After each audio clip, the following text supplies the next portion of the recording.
Elway from Seattle. Bell, 4 yards deep in his own end zone. Knee down, touchback. And Denver has the ball 1st and 10 at their own 20 as Bell doesn't risk coming out of the end zone. John Elway and the Denver Bronco offensive line. Perry, Uriga, Karts, Wydell, the rookie, getting the start at right guard, and Ken Lanier. The backs and receivers, John Elway, Alexander, and Humphrey playing with sore ribs. He's the rookie. Jackson, Johnson, and Clarence Kay. In passing situations, here's what happens. Alexander stays in there. Sewell comes in along with Mike Young out of UCLA at a wide receiver spot. So here's Elway and the Broncos 1st and 10 at their own 20-yard line. One back in the backfield right now. In motion, the tight end, Orson Mobley. Elway tries to pass it out to Mobley, and he does. A 1-yard gain out to the 21-yard line, and he's immediately hit there by Eugene Robinson, the safety, after a 1-yard gain. Here's the Seahawks front seven: Green, Nash, and Bryant. The linebackers, Woods, Como, Wyman, and Maxwell. All right, here's what happens in passing situations. Moyer comes in along with James Jefferson into the defensive backfield. And the Seahawks secondary looks like this. Harper, Hunter getting a start today. Glasgow and Eugene Robinson, who just made the tackle on that last play. Give Mobley 2 yards, and it's 2nd down and 8. Here's the pitch. Bobby Humphrey tries to get to the corner and can't. He's run out by Tony Woods and Nesby Glasgow. And so Denver will come up 3rd down and long, Jimmy. Oh, the Seahawks have done what they've wanted to get done early in the game. That is to slow down Bobby Humphrey on the first carry. The question for Elway and this Bronco offense is, how healthy is Bobby Humphrey? A rookie coming in, banged up his ribs a week ago. He's wearing a pair of pads. He's not worn them in the past. He didn't look tentative on that play, but on the other side, there was no room for him to get any yardage.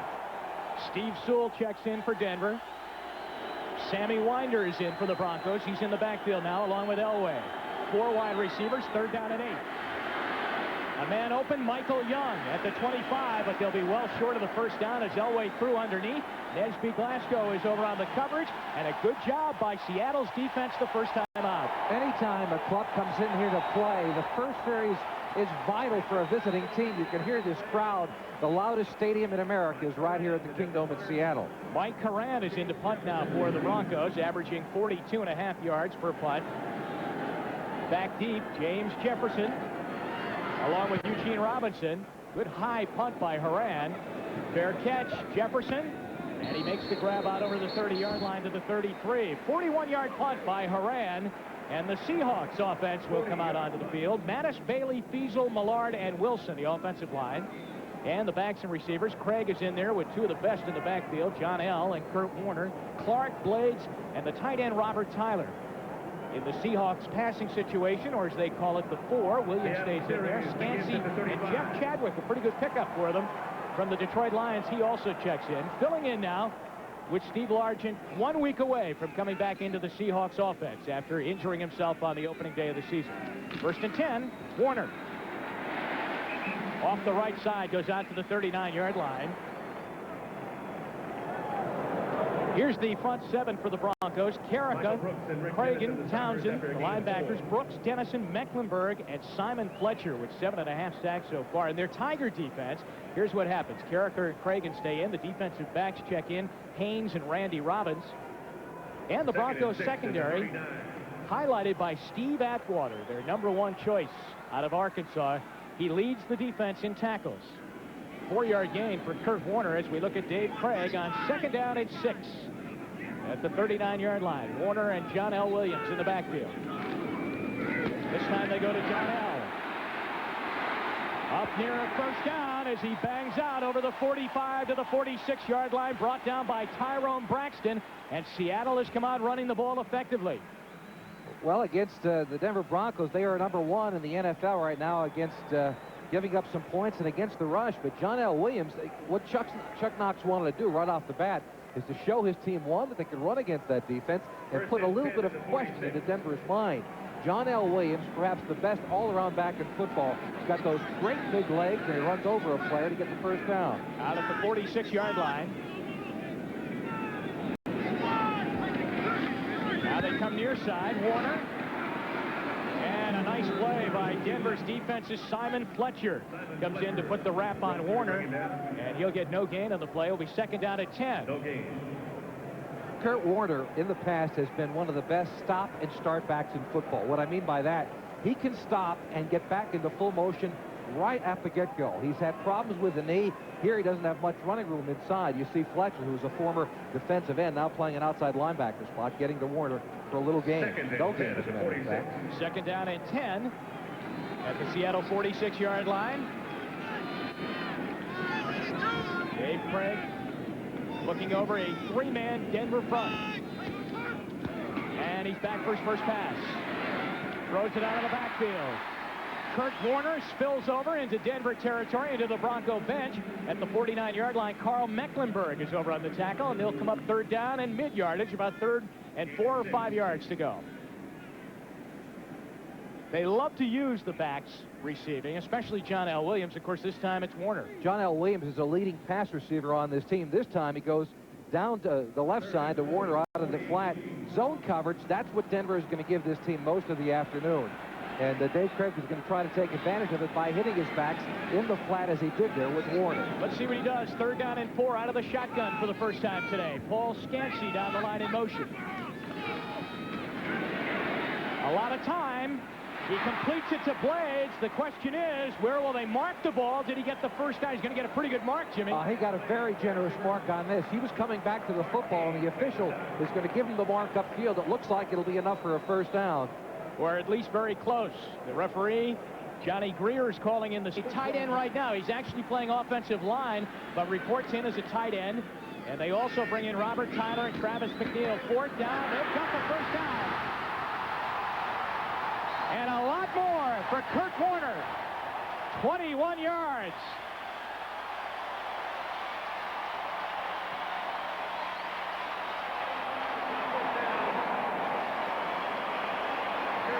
Boy, what a great call to get Warner on that left corner.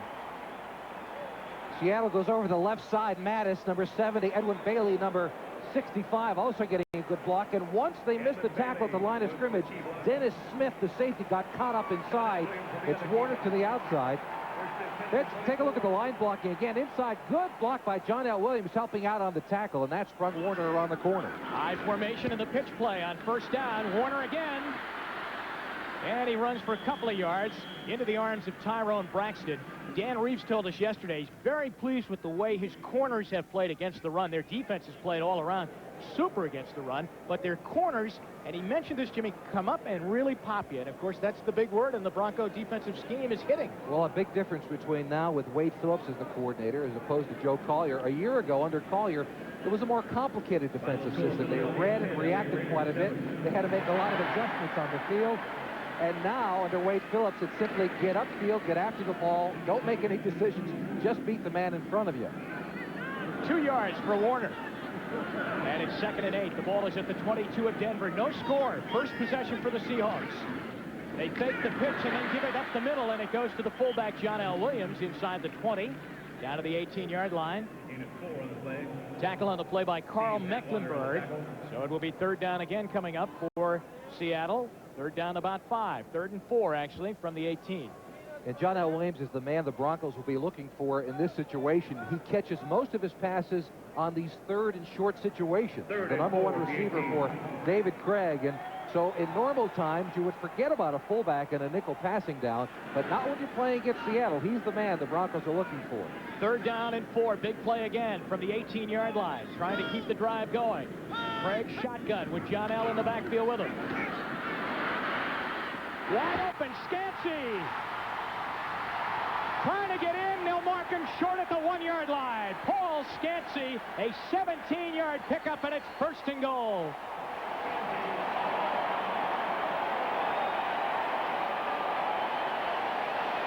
And they love 82 here in the Kingdom. He went to high school in this area, went to the University of Washington. Here, the Seahawks clear out the middle of the field. Good job by David Craig. They had the blitz coming from the outside. That's why you see the man-to-man coverage over the middle, allowing Scansey to get real close to the end zone here, but it was a gamble on the part of Denver. They blitzed the safety, left Scansey man-to-man over the middle. 1st and goal inside the 1. Warner. And Cut down from the outside. Dennis Smith up to make the hit. Great play by Dennis Smith, and also helping out the linebacker Michael Brooks. So that's a tough way to start a first down and goal situation, to lose 3 back to the 4. Dennis Smith, top part of your screen, beats the tackle, pushes him into the backfield actually, and then gets in to make the play on the ball carrier. That's an all-pro type play by number 49, Dennis Smith. They took on the rookie 66, Andy Heck, out of Notre Dame, the top draft choice for Seattle, and Heck loses that battle. Second down and goal at the 4-yard line. Back split. And they'll give it to John L. Williams. Touchdown!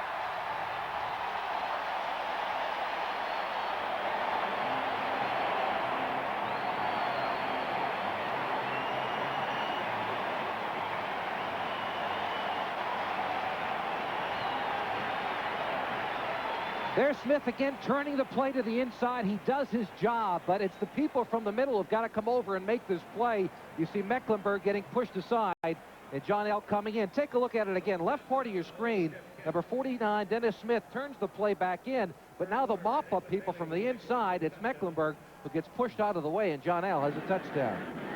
Norm Johnson out of the hold of Jeff Kemp for the extra point. It's good. And Seattle jumps out 7-0 on their first possession. We'll be back to the Kingdom. 7:37 left to go in the first quarter. 5 yards. John L. Williams banged in for Seattle from 4 yards out. And the Seahawks lead 7-0 as Norm Johnson puts it up in the air. Ken Bell will take it at his 8-yard line. Good run back out to the 29-yard line. Melvin Jenkins is in on the tackle for the Seahawks, as Bell brings it out near the 29. So here comes Elway 20-yard kickoff return, and the Denver Broncos for their second crack at this Seahawk defense. Rufus Porter, in case you're not familiar with him, every player in the league is number 97, an all-pro player a year ago as a special teamer. He never stops. He never stops on a practice field. He never stops running on the real playing field. And as we watch him both on special teams and as a player on third down, he will sometimes get after the quarterback and make the play downfield on a receiver. He's an amazing man to watch. Bobby Humphrey finds some room and goes out over the 30 near the 35-yard line. Tackled by Eugene Robinson and Patrick Hunter up to make the tackle. When talking with Bobby Humphrey yesterday about the sore ribs, he said, boy, earlier in the week, it was hurting just to breathe. Yeah, he said he couldn't laugh, he couldn't breathe, and Dan Reese said, well, he's only 23 years old. Maybe he'll get better later in the week, and he sure did. They first gave him a set of pads for those ribs that were a little bit too big. He had trouble hanging onto the ball that way. They've got him a smaller pair, and so far it doesn't seem to be bothering him. There's a look at the pads that he has on this afternoon. A small pair of pads that go around the rib area to protect him. Well, he got 6 on first down, and it's second down at 4, and they give the ball off to Jeff Alexander, and Jacob Green got a helmet on him and knocked him down for a short gain. Jacob Green, 79 for the Seahawks, flew in there and put the hit on Jeff Alexander, who's been a good acquisition for the Broncos as you look at Green running out of that fullback spot. Yeah, we talked to Bobby Humphrey yesterday about Jeff Alexander. Alexander is basically a blocking back, 235 pounds, and I said to him, what do you think about Alexander? He said, oh, I like him. I like him. Third down short, 3rd and 2 at the 37-yard line. Elway shotgun formation. There's Alexander, and what he's done on the season is he checks out on this third down play. Winder, short of the first down. The Seahawks read that one like a book. Hunter is in on the tackle. Wyman's there, too, along with James Jefferson. And Seattle's defense has shut out Elway on his first 2 possessions. Well, the Broncos have a couple of young people playing on their offensive line. Gerald Perry, number 60, the right part of your screen, actually second-year player. And they just don't get it done up front. They have 3 different starters on their offensive line this year than they had a year ago. Horan's second punt. His first one was 41 yards. Jefferson takes it. Fair catch called for inside the 20. A second good punt, 49 yards. Elway trying to find the answers right now. The Seahawks lead early. Kingdom in Seattle. Seattle's second possession of the afternoon. They took the first one in for a touchdown on a 4-yard run by John L. Williams and lead 7-0 as they start from their 19 after a second Denver punt on the afternoon. Warner Finds a crease and goes out near the 30-yard line. Tyron Braxton brought him down. Gain of 9. And we want to welcome those of you who've been watching the Pittsburgh at Houston game as the Oilers win big. Our score right now here at the Kingdome, Seattle leading over Denver 7-0. Jim Donovan and Jimmy Cephalo along with you. 5:03 left to go here in the first quarter. Seattle scored on a 4-yard touchdown run by John L. Williams. Denver's 0 for 2 offensively. And we have a measurement right now after a first-yard run. Big thighs. He looks almost deformed if you see him in regular pants. He has longer arms than normal, bigger hands than a normal human being. And because of that, he's got great ability to fend people off with his hands as a blocker, stiff arm him as a runner, and full upfield with those big thighs. 8 of 1 on that play. Second down and 9. 4:01 left first quarter. 7-0 Seattle. Sidearm toss underneath, and Warner cannot hang on with Mecklenburg in on the coverage. As Craig kind of came from underneath, he looked like a submarine pitcher in baseball throwing underneath on that one. Well, Craig he does not get the credit he deserves. When you look at his statistics over the past few years here in Seattle, over the past 4 years in the NFL, he has thrown the 3rd largest amount of touchdowns in the league, right behind Elway and Esiason. How can you fault the guy? Now he goes sidearm because he had to. The rush is in front of his face, but he's the kind of guy who will get it done a lot of ways. He can scramble back there, got a strong arm downfield, and as you see, he can improvise as well. Shotgun formation on 3rd and 9. High snap, he handled it though. Down the middle, and he tried to get it to Brian Blades, and it's incomplete. On the coverage was Kip Corrington. Kip Corrington on the coverage. Out of Texas A&M. Blades down the middle at about the Denver 40-yard line. Couldn't come up with the ball. There were a lot of white shirts around there on that play. Well, this is a well-thrown ball, though. It's dangerous, but he gets the ball over the front linebackers and in between the safety, and actually hits him on the hands. It's a tough catch, but you know, when they go into the locker room on Monday and they look at the film, they'll say, hey, Brian, you got to drop on that one, babe. And it's ridiculous. And all you can do is smile at a coach and say, how do you expect me to come up with that? You know, it looked like he peeked out of the corner of his eye at Dennis Smith, who was coming over. What, you'll peek out the corner of your eye at Dennis Smith? I was peeking, too, for him. First punt of the day for Rodriguez, and Rubin hits it. A knuckleballer coming down. Bell hangs onto it. And out over the 35 to the 37-yard line. 33-yard punt. And Denver shuts down Seattle that time, and we'll see if they can get on the board when we come back. Special team. Yeah, he really is. But look, they double team him with Braxton, number 34. And on the other side, they get him with Carrington, number 29. But he's the guy who never stops until the play is over. And he'll get double teamed throughout the afternoon, both as a pass rusher on 3rd downs and as a performer on special teams. Good field position now for Denver, starting out over their own 35 at the 37. They trail 7-0. We have 3:45 left here in the first quarter. Alexander and Humphrey make up the backfield.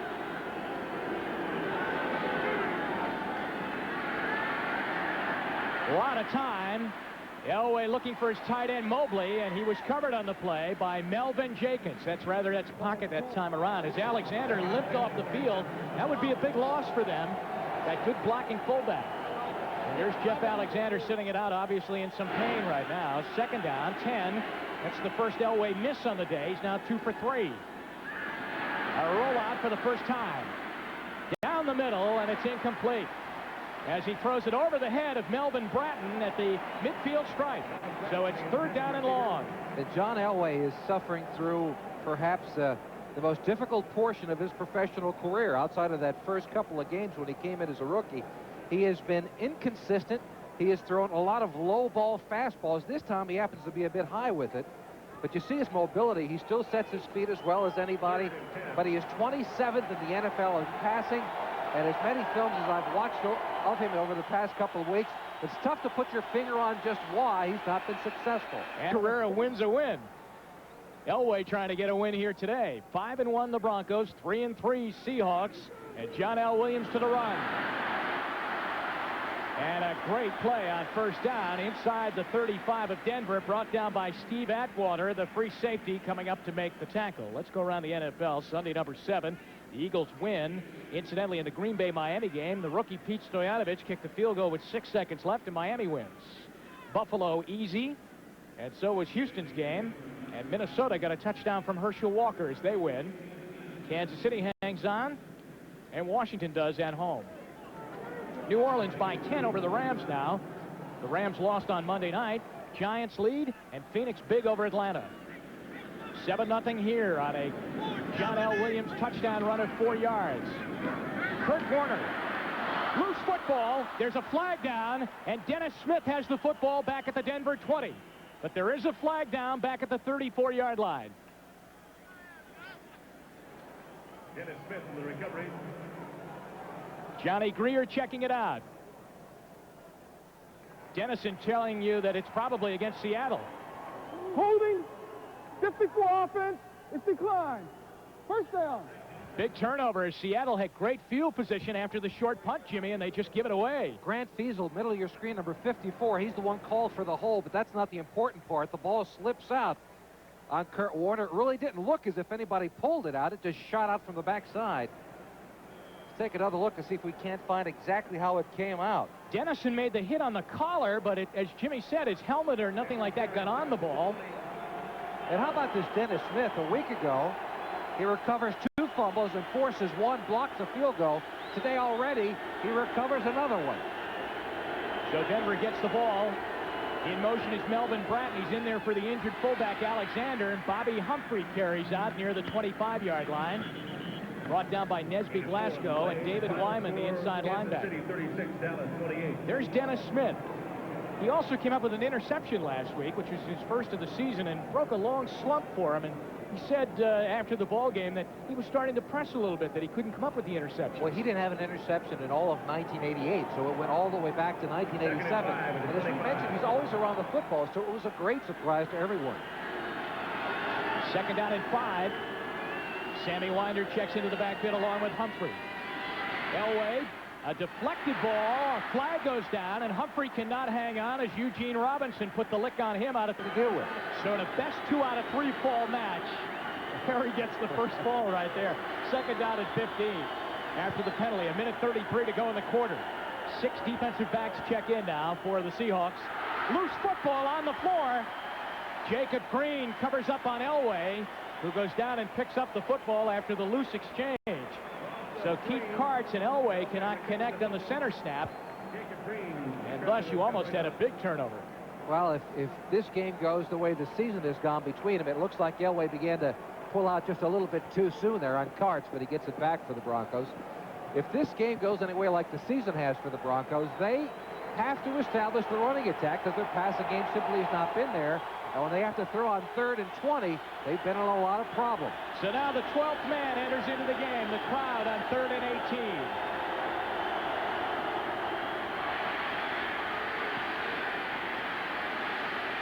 18. Across the middle, and it is caught out at the 25 to the 26-yard line. Dwayne Harper comes in and puts the hit on Michael Young, who makes the catch, but they are well shy of the first down by about 5 yards, and so Mike Curran must come in and punt again.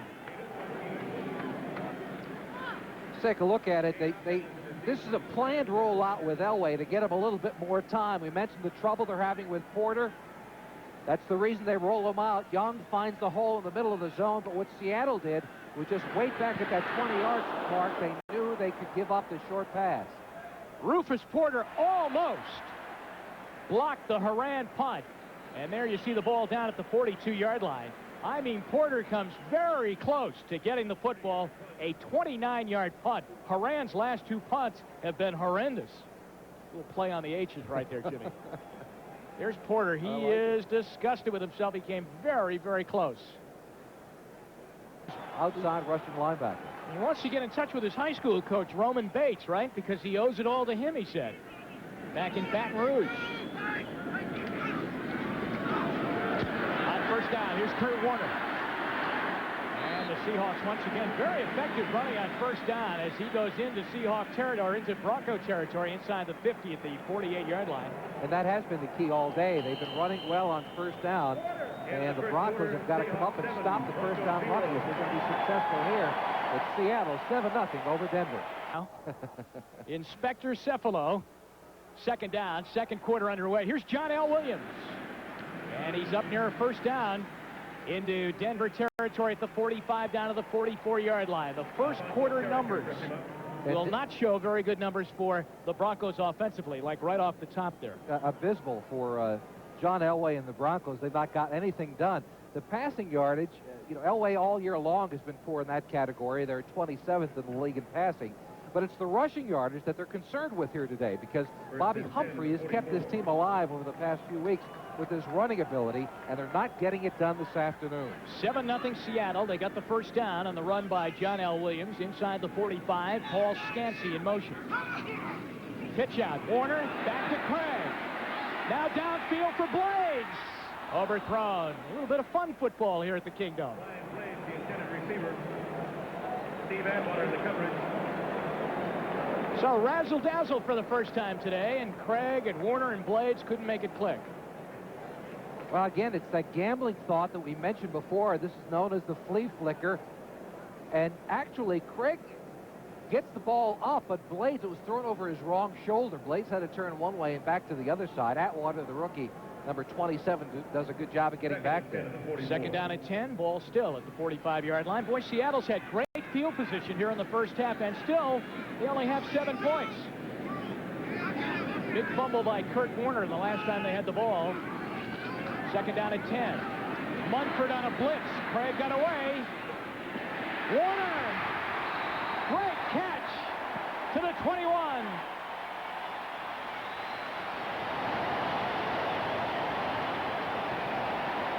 Great ability to keep his feet in bounds. Not only great ability by Warner, but it's David Craig who's stuck in the middle of the pocket. As he gets outside, he motions to Warner to get downfield, and he makes the great catch, gets his feet in bounds, and gets a 23-yard pickup. Craig got away from the blitzing linebacker, Munford, who was coming, and Craig saw him and spilled to the sideline. Now Seattle's got it first and 10 at the Denver 21. Take a look at it. Munford from the inside, and then Craig shows his ability to get out of the pocket and leads Warner just the right amount downfield. Jeff Chadwick checks in as wide receiver, 3 in the game now for Seattle. Craig's got a lot of room, fires. Oh, boy, in the middle of a whole bunch of traffic, Blades makes the catch at the 5-yard line. A 17-yard pickup, and it's first and goal. Someone made a mistake, and that's exactly what Craig is saying. Scansey, number 82, is right in the middle of the field, and so is Brian Blades. Watch them. They come from opposite sides, but wind up at the same location. That's the reason for all the traffic in the middle. The Seahawks are lucky they don't get this thing intercepted. Scansey makes the move back to the corner and then comes across the field, and he either came too far across or Blades did. Nonetheless, it turns out to be a big first down for Seattle at the 5-yard line. Simon Fletcher was down there on the tackle, first and goal at the 5. Travis McNeil, a tight end in motion. John L. Williams.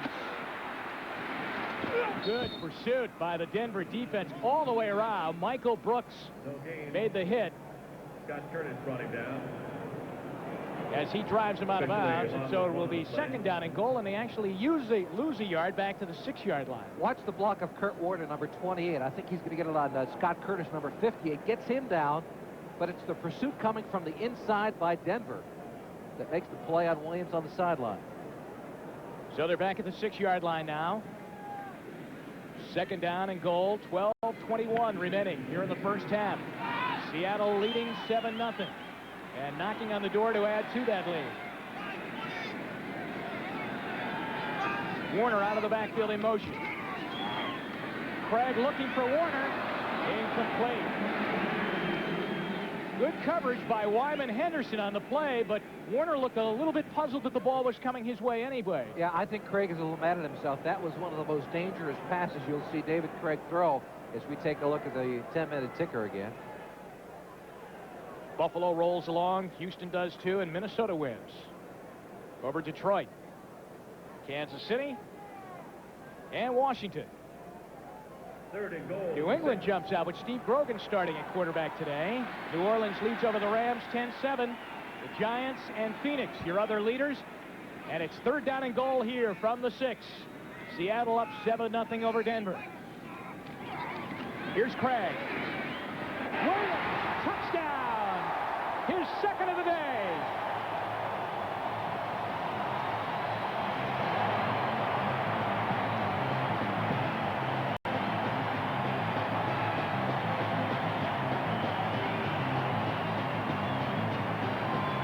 In our conversation with Wade Phillips yesterday, he said, on third down, we've got to get John L. Williams covered. Here, they make the mistake. They got him one-on-one with a defensive back. That's Atwater, number 27. And Williams beats him across the middle for the touchdown. Take a look at him. Right part of your screen, there's Williams. One-on-one against Atwater, makes the move to the inside and beats him back to the out. And Wade Phillips was right on target. They got to get him covered. Oh, almost had a bad snap there. In fact, we did have a bad snap and an excellent job of getting the ball done by Jeff Kemp to get it down for Norm Johnson. John L. Williams with 2 touchdowns, and Seattle in a must-win situation is winning right now. The best he's ever seen at it. Not on that play, however. Norm Johnson kicks it away. Ken Bell takes it at his own 2. Denver down 14-0. Oh, right over to the 15-yard line at the 17. Rufus Porter is in on the tackle for the Seahawks. We'll step out right now and go to New York. An NFL 2 John L. Williams touchdowns, one by land and one through the air. Ball out over the 15-yard line. Orson Mobley in motion for Denver. Elway steps up and coming back to make the catch is Vance Johnson out over the 25-yard line to the 24. Let's go back now on that kickoff and watch the play of Rufus Porter. The Pro Bowler on the special teams. Take a look at him. He gets double teamed throughout. Number 97, middle of your screen. One person hits him. That's one. He stays on his feet. And he comes around from the backside to make the play on number 35, Ken Bell. Usually there are more than one people that run into Rufus Porter on a given play. Sammy Winder is in the backfield now for the Broncos. 2nd down and 4 after a 6-yard pickup on 1st down. Elway fires and Clarence Kay makes the catch out at the 30-yard line. That's good for a Denver 1st down. Darren Como is on the tackle. Kay, Mobley, and Kelly, the 3 Bronco tight ends, are all really the same way. They're so tall. And the man who is back involved with this Denver offense is Mike Shanahan, the second gentleman seated to the right. He's the one that has the hand up to the face. Right, the gentleman who was fired by the Raiders early October came back to Denver. Dan Reeves, talking to him yesterday, said he talked to all of his coaches. They all agreed that Mike was a big part of this team, and they brought him back. Bobby Humphrey goes nowhere, runs into the arms of David Wyman, the inside linebacker. Incidentally, on that play before this run by Humphrey, that was Denver's first down of the game. Also, Mike Shanahan has had a terrific relationship with John Elway through the years, and one of the reasons they brought him back is to act as a buffer between Reeves and Elway. That's not to say that Reeves cannot accomplish that feat. If you go back to Dallas, when Dan Reeves was an assistant there, he was the buffer to the quarterbacks for Tom Landry. It's just the positioning of an assistant coach. He can have a better relationship with a player than can a head man. Mobley in motion, 2nd down and 10. Jacob Green coming from the outside. Tip ball up for grabs, incomplete. Oh, did Jacob Green wipe out Elway? And the crowd applauds the Seahawk defense.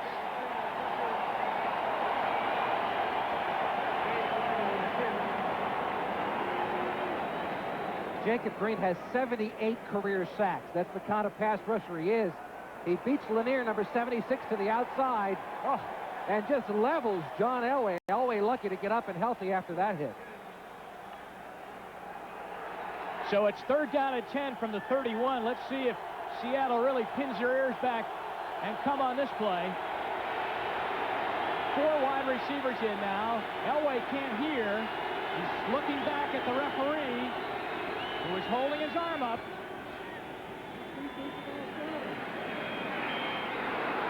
Let's listen to Johnny Greer. For the first time today, now the clock ran down on Elway, but of course he was looking back at the referee Greer, who was holding his arm in the air. Now, as loud as this stadium is, this year, since the new rule has been put in place, this crowd has never been called. Foul. No foul. 3rd down. This crowd has never been called for being too loud. And in all stadiums that you would imagine, this is the stadium that is the loudest in the league. In fact, look at what Fred Smerlas said about this crowd here in the Kingdom. You wish you had a fire hose so you could shut them up. A little bit strong, I feel, by Fred Smerlas. There's the warning from the official. Now, he was holding his arm up. Had he pointed at Elway, That would have meant that John would have had to run the play, right? That's exactly right. And Chuck Knox on the sideline, if I'm a lip reader, I think he said, let him play, ump. Elway now gets the official to point at him and says, run the play. He's looking at him again. Johnny Greer says, run the play. Incidentally, it's 3rd and 10.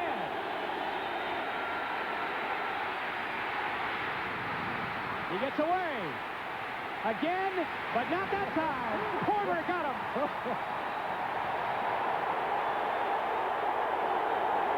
Rufus Porter gets knocked down on this play. He gets blocked twice and still makes the sack. Take a look at him. 97. Coming from the left part of your screen, he gets run around once. He gets up and blocked again, and guess who makes the sack? It's number 97, Rufus Porter, an amazing player. It's the 5th punt of the game for Mike Horan. High punt. James Jefferson calls for a fair catch, and over the shoulder, boy, he ran around that one a little bit at the 30-yard line. A 41-yard punt by Horan. Dan Reeves is ranting on the sideline. We'll be back in that play on 3rd down when he couldn't hear. It was a heated discussion while we were away on commercial. Elway is pleading his case, but then there's Johnny Greer and Reeves. Seattle with the ball, leading 14-0. 9:31 left to go, first half from Seattle's Kingdom. And I believe the nose tackle. And there you have it on Sunday number 7. And right here, it's 14-0. Seattle. Here's Kurt Warner's short gain up to the 40-yard line. NFL Live update. Let's go to Bob Cotton at 2 now for Seattle with Warner and John L. Williams in the backfield. The ball is at the 39-yard line of Seattle. John L. Williams sweeping. And he'll get the first down out near the 44 of Seattle and over by the Seahawk bench. And Seattle continues to run well on first down. They leave them with the 2nd and 3 coming out of the gun. And what you look for by Wade Phillips and the defensive people from the Denver club is to blitz a little bit on first down. Maybe stick Atwater up in the middle, or the other safety coming from the side, Dennis Smith, could try to stuff up that front because it is 1,000-mile protection. First home win here today of the season. And again on first down, they find a pretty good hole off that right side as John L. Williams goes out over the 48. Coming into today's game, they were 0-2 here at the Kingdom. That's very un-Seattle-like. Well, they've never been 0-3 during the Chuck Knox years, and so they're trying to avoid that again today. You can see the domination of Seattle. Just 1 first down for Denver.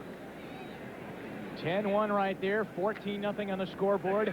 Elway's offense has been completely shut down today. 2nd down and 5. 5 yards on that first down run by John L. Williams. Scansey in a wide receiver spot. They try Warner this time. There's a late flag going down as Kurt now for Seattle. Scansey in motion. 2nd down, inches. And the Warner flop goes for a first down. He scored on a touchdown last week like that in San Diego after about 3 of those, though. In fact, they got stopped on a 4th down on a dive by Warner, but San Diego had a penalty called on them, and so he got another crack and then went in. Here it is, his first of the afternoon. Good extension. Gets submarined from right from the beginning. Actually, there was penetration inside of the Seattle line, and that's the reason why he gets clipped at the line of scrimmage and does not get a lot of distance on his lead. 6:20 to go in the half. They move the sticks. Seahawks have it at the 44 of Denver.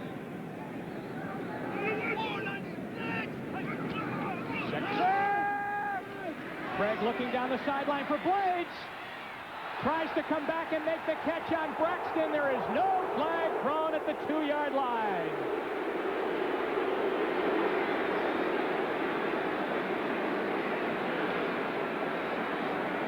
Well, it will be interesting to watch this one. Well, it's Dave Craig who underthrows the ball because Blades had beaten Braxton down the sideline. Let's see if he gets pressure. He does from Fletcher, number 73, coming across. But you can see he's got a step on him. Now, that is not face guarding. I'll tell you why. As we take a look at Fletcher coming inside, the tight end releases. It's Warner who misses him, and that's the reason for the underthrow. Face guarding is only when a defensive back waves both hands in front of a receiver. Braxton did not do it on the play, and so there should not have been a call. As you see, second down and 10. Craig steps up, fires for Lewis Clark. Down at the Denver 25-yard line, a 20-yard pass play and a first down. This is a tremendous throw by Dave Craig. This is called a double zone by Denver's defense. They have a short man and a deep man. Henderson, number 24, is short. Seattle threatening again now at the 25 of Denver. John L. Williams. Good cutback. Down to the 19-yard line, and he'll get 6 on that play before Simon Fletcher brings him down. Beautiful read by John L. Williams. As I said earlier, he's not just a good fullback. He's a good blocker, a great receiver, runs well with the football, but he's also perhaps the best all-around back in football. This is the reason for it. You don't expect a fullback to be able to have this kind of vision to find the cutback against the defense. John L. Williams has it. Second down and 5. Ball is at the 19-yard line.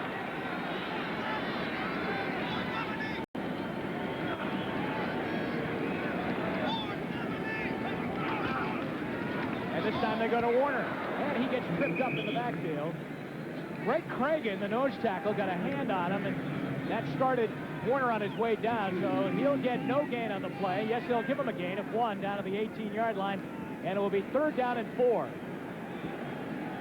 Now, the two people that you got to watch out for if you're playing Seattle, John L. Williams on third and middle distance, about 4 or 5, and also Scansey, who they like across the middle. He is their Mr. Third Down. And that's what's going on. Wade Phillips, the defensive coordinator at Denver, playing a little mind game, trying to cover those two people, forcing Craig to go to somebody else. 4 wide receivers in now for Seattle. Blade starts in motion. Third down and 4. There's Scansey, a tough catch for him, and he can't come down with the ball as Haynes is in on the coverage. All right, it's time for an update. Let's go to 3. Jim? All right, thank you, Bob. Seattle has a big miscue on a field goal attempt of 36 yards by Norm Johnson. Jeff Kemp never saw the snap. He was looking back at Johnson. Seattle snapped the ball and hit Kemp in the face guard. Watch what happens here. He wasn't expecting the snap. Denver comes up with the football, and Seattle gives 3 points away. We'll be back to the Kingdome. What happened? Kemp was not ready for the snap looking by Grant Fiesel, and Fiesel's got to look back and wait for the signal by Kemp before the ball is snapped. So Denver gets the ball out over the 20-yard line on first down. Elway's back. Jacob Green right on him, and a drop right there as Clarence Kay does not hang on to the football, and John Elway is just having a tough afternoon, although it appears as though Kay should have had that one. There's the fullback, Jeff Alexander, who went out early in the game. Now they've put kind of a walking cast on there. As he heads to the locker room, he's done for the day. And that is one of the problems Denver is having this afternoon. He, the big blocking fullback, who's paved the way for Humphrey and Winder for most of this year. And without the big blocking fullback, they're not opening anything up in front. Alexander to the locker room, back out of the field. His teammates face second down and 10. Paul Moyer charges up to the line of scrimmage. Elway fires, incomplete. I think that Jeff Bryant got his hand and knocked the ball off to the right side, and he did.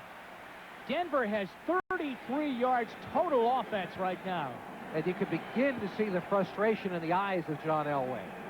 He's not been able to establish a running attack. His offensive line has deserted him on the passing game. And here he gets one ball knocked down by number 77, Jeff Bryant. Well, he'll really hear it from the crowd now on third down and 10.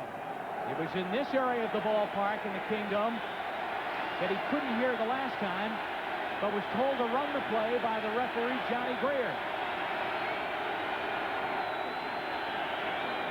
Not too bad this time, but Lett's going to be very bad as Porter can't put him down. Elway throws, and it turns into a big play as Orson Mobley makes the catch and takes it down to the Seattle 44 from disaster to a goldmine play. I mean, Rufus Porter had him ready to put him down. Well, Porter, no one touches Porter again on this play. They've got to start double-teaming him. He was just as surprised that no one touched him as Elway was. Now on the other side, it's Orson Mobley who ran a short pattern, then moves up the field for 36 yards They doubled their total output for the day. The first big play and the first break for Denver today. Johnson in motion. 1st and 10. Elway quickly fires. Almost picked off. Melvin Jenkins got in there and almost came up with the interception.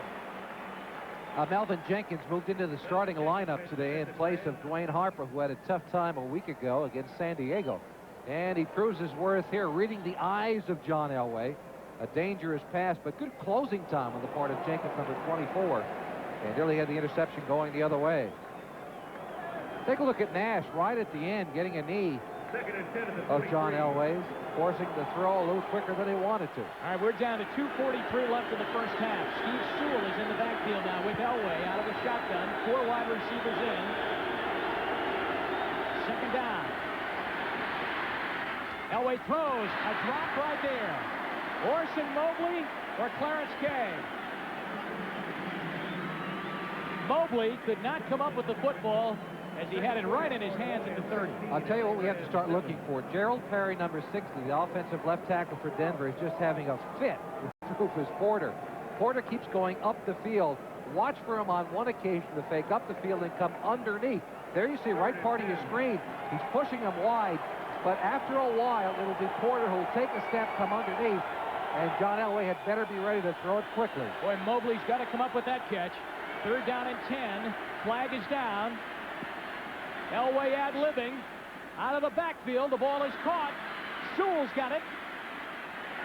At the 36. Remember, there's a flag down, though. And you will participate in that function with me. And I have a feeling that Rufus Porter might participate in that function as well, the way he's playing. Right now, our early exit polls show that he is ahead in the voting. 3rd down and 5 after the penalty.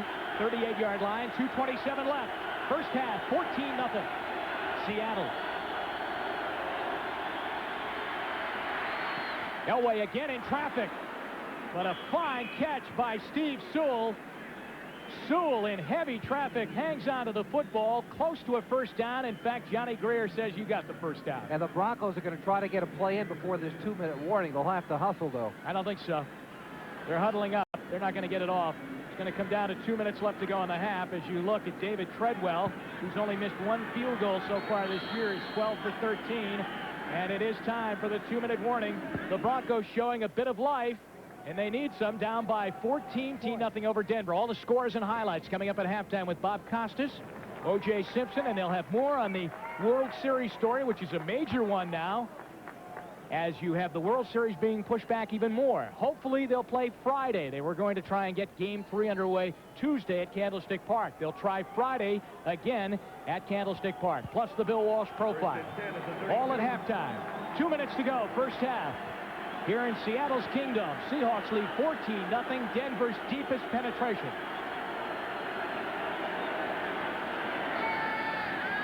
Elway rolling around, a lot of time. Look out, getting a rush. Coming in there was Vernon Maxwell, the right outside linebacker, and Elway had to get rid of the ball. He simply didn't have anybody to throw to on that play. One of the reasons Rufus Porter is putting such pressure on this team, they're leaving the backs in to try to help out with him. And Elway only had 2 receivers downfield into the pattern. No one to throw to. He had to toss it away. But that's the effect that a Rufus Porter can have on an offense. He's forcing them to keep the tight end and the backs in. 2nd down and 10. Now Elway has 2 in the backfield with him. Out of the shotgun. Incomplete. Orson Mobley was the intended receiver at the 20-yard line. He had 2 men on him there as Paul Moyer was over there, along with Nesby Glasgow and Melvin Jenkins. Actually 3 defenders there. Mobley looked a bit surprised that the ball came his way. He kind of flinched. Well, it was thrown well by John Elway, though. It kind of whizzed right past his ear. Take a look at it. In traffic, but that's a pass that at least Mobley's got to get his hand on and knock it down. You can't let it fly by you, and that's an interception waiting to happen. Mobley has had a tough first half. Sure has. Elway 7 for 16, 75 yards. Big play, 3rd and 10. Oh, it looks like once again Gerald Perry, the left tackle, released early, and that is the Rufus Porter factor, if that is indeed the call. He's got happy feet from that tackle spot. What do you think Perry's going to dream about tonight? If it were me, I'd dream about number 97 flashing against some monster trying to beat me up, because that's what's happening this afternoon. Yeah, that's the call. It's on Perry. This is a psychological game now. Take a look at it. Bottom part of your screen, number 60. That's Perry looking back. He's hoping to say, please run that play the other way, and it's too late because Porter is affecting his mind as well as his game. So the 5 yards pins them back at the 37-yard line. 3rd and 15. Rufus Porter getting ready in the starting blocks to try and get at Elway. Big rush. Goodbye.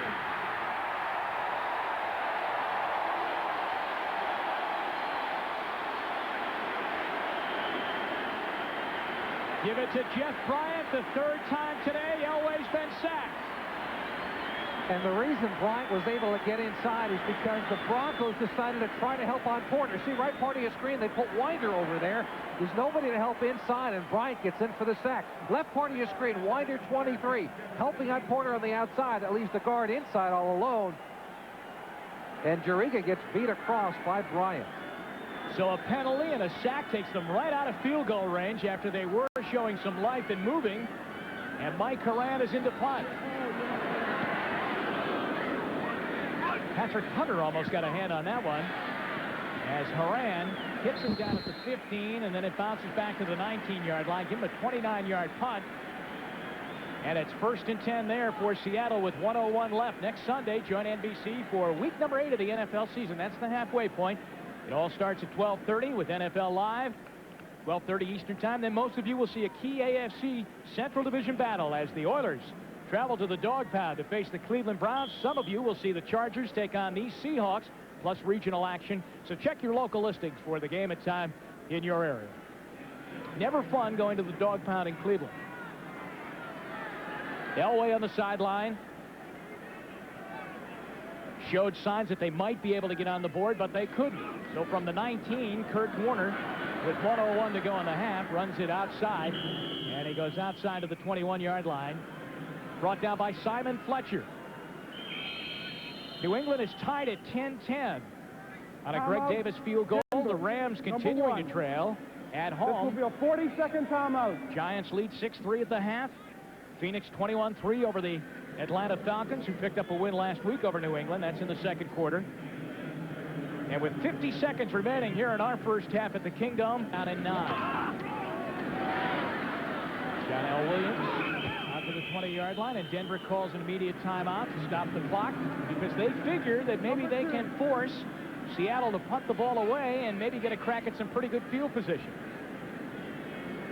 Now this telecom, 4 wide receivers in, so it's out of a passing formation now. That's Scansey coming down the line in motion. And Craig will put it up. Out of the backfield, too far in front of John L. Williams, and the clock stops now with 40 seconds left in the half. With a pretty good return, so his confidence was back. They almost yanked him out of there after he had bobbled a few punts. Here's Bell at his 37. Well, they are right on him at the 40-yard line. 43-yard punt, 4-yard return. There's Stevens, number 94, climbing out of your picture. He with the new chin strap. That is. As you were there at our meeting, he said that the other players are mad at him because when they practice, he goes too far or too hard out. Elway now with 29 seconds to go in the half. To the sideline from Michael Young. He's got it, trying to get out of bounds. He did not get out of bounds, and then he tried to fumble out, but the official says keep the clock going with 19 seconds to go. Denver has to get up there to the line of scrimmage. 18-yard pass play. It is 17 and a 1st down. Young out of UCLA. After that catch. Now, the clock should be running. They're winding the clock down there. I don't understand why it stopped at 19 seconds. They had to get the sticks down there. Incompleted pass to Young over by the sideline. But it took an awful long time for them to get the sticks in place that time, and I think that's the reason why the Seahawks were a little upset about it. It gave more than enough time for Denver and John Elway to step in and throw it out of bounds, saving that final timeout.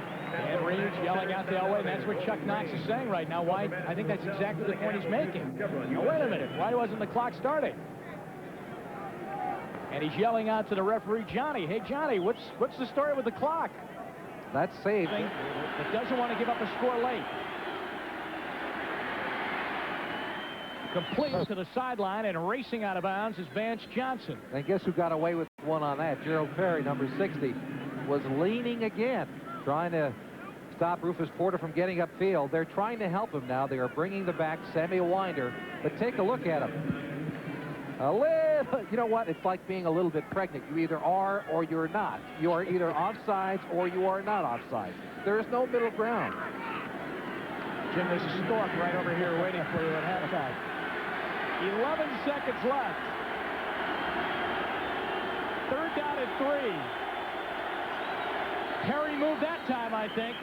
42-yard line, third down and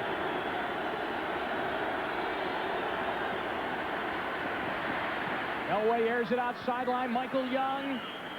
He's got it. Nice catch by Young. Stays in bounds, then gets out. It stops the clock with 5 seconds left. Front and just inside to get out of bounds before time expires.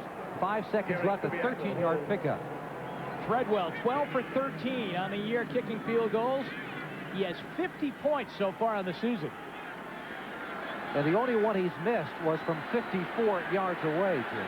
46-yard field goal attempt. Kubiak will hold, the backup quarterback. 5 seconds to go in the half.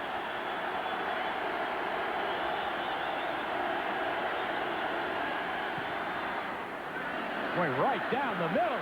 Off the bar. No good.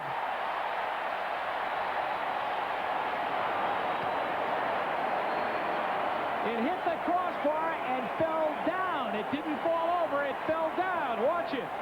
The direction's no problem. Up.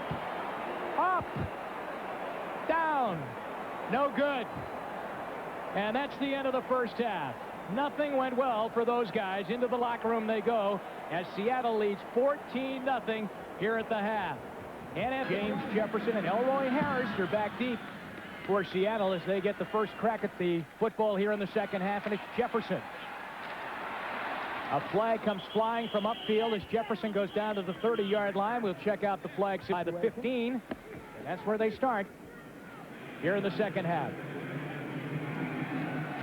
Joe Montana with the sprained knee being attended to in San Francisco after he was carried off. Sprained knee for Joe Montana. Dave Craig and the Seahawks on first down go to John L. Williams, and he carries up over the 15 out near the 18-yard line. It's been Williams and Warner. They have been able to run the ball, in particular on first down. First down's been a good down for them. That's been the key. Both Williams and Warner coming off the ball. That time, Cragen doing a good job of beating the center Fiesel and getting up into Williams to hold him to about a 3-yard gain. Second down at 7 at the 18-yard line. Second and 7 at the 18. Brian Blades and Paul Scansey, the wide receivers. Just 2 in the lineup right now. The tight end is Robert Tyler, and he lines up in a slot right now off the line of scrimmage. And now comes in motion.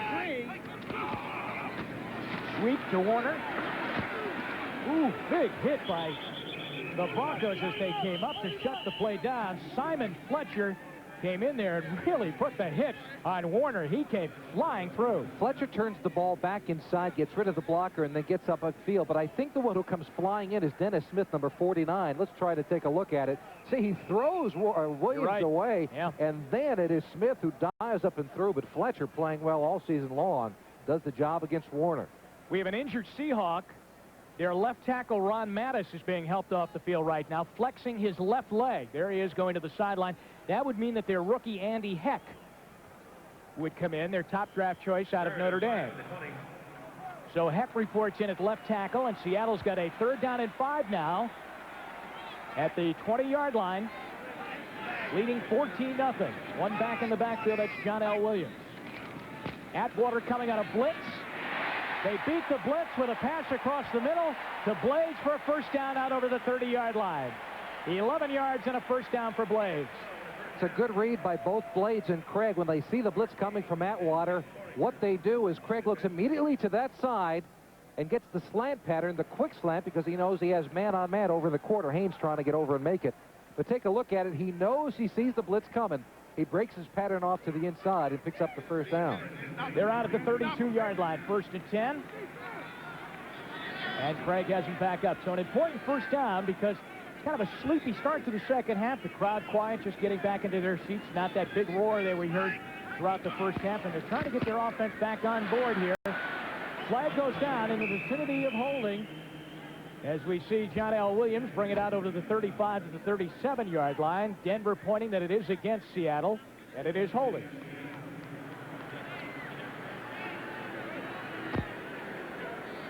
There's John L. Williams, so this will march the Seahawks back. Holding, 54 offense. Still first down. It's on the center, Feasel. Holding penalty on him. Now tonight, following the game on most of these NBC stations, the entertainment lineup starts with the magical world of Disney and A Brand New Life, followed by Sister Kate and My Two Dads. Then take a world-class cruise with an all-star cast: Night Court's Richard Ball, Dear John's Jane Carr, Andrea Elson, the Hogan family's Josh Taylor, and more, starring the NBC world premiere movie Class Cruise tonight on NBC. First down and a bunch after the holding call. Craig away from pressure to Lewis Clark, and he is immediately hit by Dennis Smith, who came up and knocked him back at the 20-yard line. They'll lose a couple of yards on that play. Well, what they've done here in the second half is exactly what they've stayed away from in the first half. They put themselves deeper into their own territory because of a penalty on first down. Excuse me, it was second down when they got it. But it marched them back, and that's taken them out of the game plan. Wade Phillips has not been able to stop first down running attack, and now with the big penalty, they're pushed back, and he can dictate what they do against the Seattle offense. Second down and 22. There's an anxious owner, Ken Behring, looking on the sideline, desperately wants a winner here in Seattle. Second down, 22. Away from Alfonso Carricker. They unload it out of the backfield, and John L. Williams brings it out for a short gain out to the 24-yard line. The first time we've seen big number 92 for the Broncos, Alfonso Carricker, as he get up in the face of Dave Craig there on that rush. Well, they try to let him do that. See, on this, it's a strange play. It's a screen set up away from the flow to the weak side of the formation. Take a look at it. All the offensive linemen go to the right. They try to force all the defenders over that way. They say, come on, this is where the play is. And all of a sudden, Craig throws it back to the other side. But to Denver, with pretty good defense, they weren't fooled by the play. Third down and 18 now. At the Seattle 24-yard line, 4 wideout split, 1 back in the backfield with Craig. The roll out to the far side. Across the middle, Scansey has it. He'll be short of the first down, I believe, at the 40-yard line. A 16-yard pass play, but they needed 18. Good job by Scansey. Take a look at him. Inside receiver. That is Chadwick, number 88, and that draws the coverage up front. Scansey taking a tough hit by 27 Atwater. A week ago, Scansey dropped the ball twice, and that is so unusual for him. Dave Craig, I asked him about it. He said, hey, he's the best hands in the NFL. He's allowed to drop one once in a while, and he makes the tough catch there. Ken Bell standing back at the 20-yard line. Here's Rodriguez to punt it. Bell runs up on a short punt and brings it out over the 30 to the 32-yard line. A 33-yard punt, 3-yard return. The Broncos catching their breath and trying to score. Welcome back to the Seahawks in a must-win situation here today against Denver, as they trail the Broncos by 2 games in the AFC West, lead 14-0, as Bobby Humphrey gets the call and goes out to the 35-yard line. Now, it's smart for Denver to come back to Bobby Humphrey. He has not done much today, but that's because of the situation the Broncos have been in. They've been forced to try and throw it a lot in the first half. They were just down so early. But there's plenty of time. I mean, there's a full half of football left. He's the guy who's gotten them here so far, especially after the past couple of weeks. They've got to give it to Bobby Humphrey if they're going to be successful today. He's on the sideline right now. They can't get their running game going. They're averaging less than 2 yards per carry in this ball game. Second down at 6. As that was a rare sight, getting 4 yards on that carry by Humphrey. Vance Johnson in motion. Elway across the middle, trying to get it to Sewell, and it was knocked down. Darren Como was on the chase. In fact, he was the guy that swatted it down. Good play by the linebacker. Elway was looking for Sewell across the middle, and he had him too.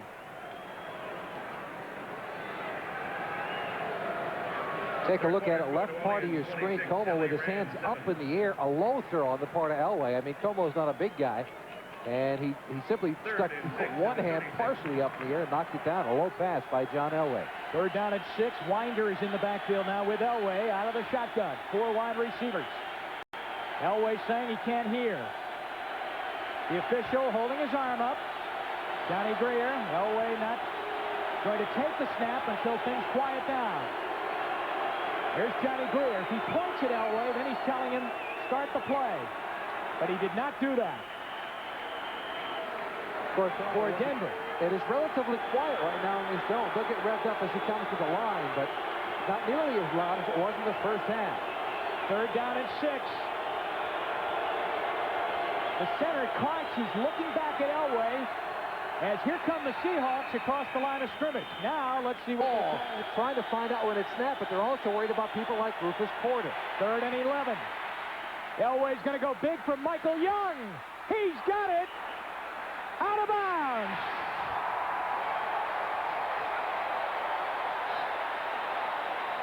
We might need some replay on that one, Jimmy. That was an absolutely perfect throw by John Elway, and from this angle, I got to tell you, I agree with Elway. It seemed that Michael Young was in bounds, but here's the eye in the sky to tell us the truth. Great throw by Elway, right over the head of the defensive back and into the arms of Michael Young. 1 foot, 2 feet. I tell you what, I think that... Did he have it? Are you sure he had the second foot? It seemed to me like he had the second foot. We can take another look at it to make sure of it, though, but that's certainly close enough to take another look. The Denver sideline is screaming because they watched the replay up on the screen here at the Kingdom. Elway saying, yeah, and then, oh, it's been that kind of day when the official ruled him out. Take a look at it. When does he have the football? Does the first foot get in when he gets the football? He's got the ball. 1 foot. 2. Yes. 2 feet. That's a catch. Michael Young and John Elway should get that one and a first out for the Broncos. There's the read. He has the ball, and now the foot is down, and the second one comes in. There's no question about that. That's a catch for Michael Young. Here's the call. Review. The pass is ruled complete. It's a good catch and a heck of a play by the officials there to see it. Go to the replay, and then the replay showed him that he was in. 46-yard pass play, and it's a huge play for the Broncos. Well, you mentioned earlier that this crowd seemed a little flat. The Seattle offense was a bit flat when they came out, and this big play by Elway. And Denver's right back into this thing. They're down 14 points, but driving now at the 26-yard line.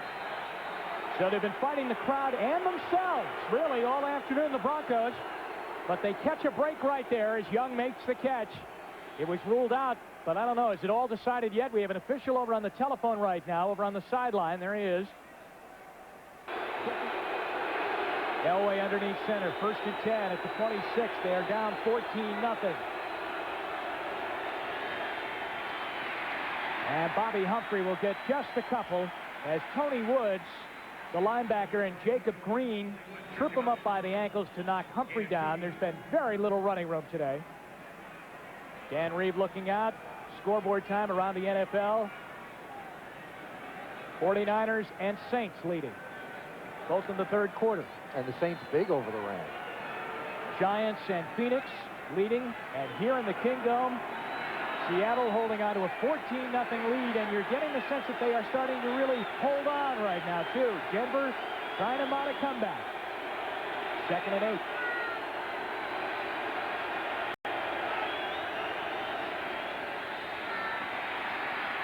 Elway flushed, and he'll throw it away into the end zone, and out of the end zone with Eugene Robinson and Patrick Hunter trying to get the ball at the back end of the end zone. Well, they brought Nesby Glasgow, the strong safety, on the play. Good protection that time. They've been much maligned, the offensive front 7 of Denver. The Models will give them credit. Good protection by this group, especially when they bring Woods, 57, and Glasgow, number 22. But look at the protection.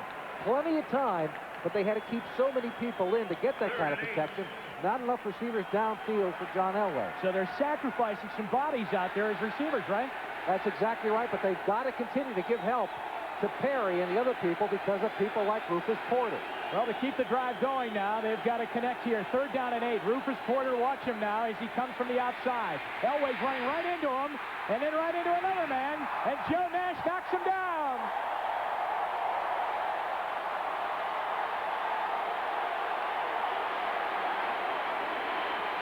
It's the 4th sack of the day of Elway. First it was Porter, And then running away, Elway ran right into Nash.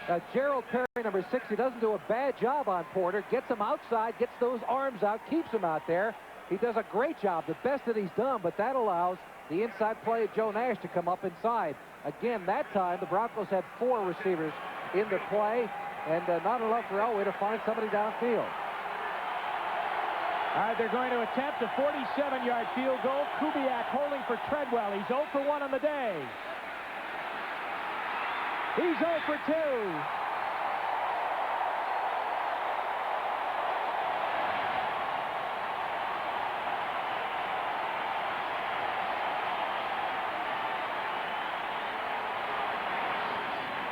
Nothing Seahawks. We'll be back.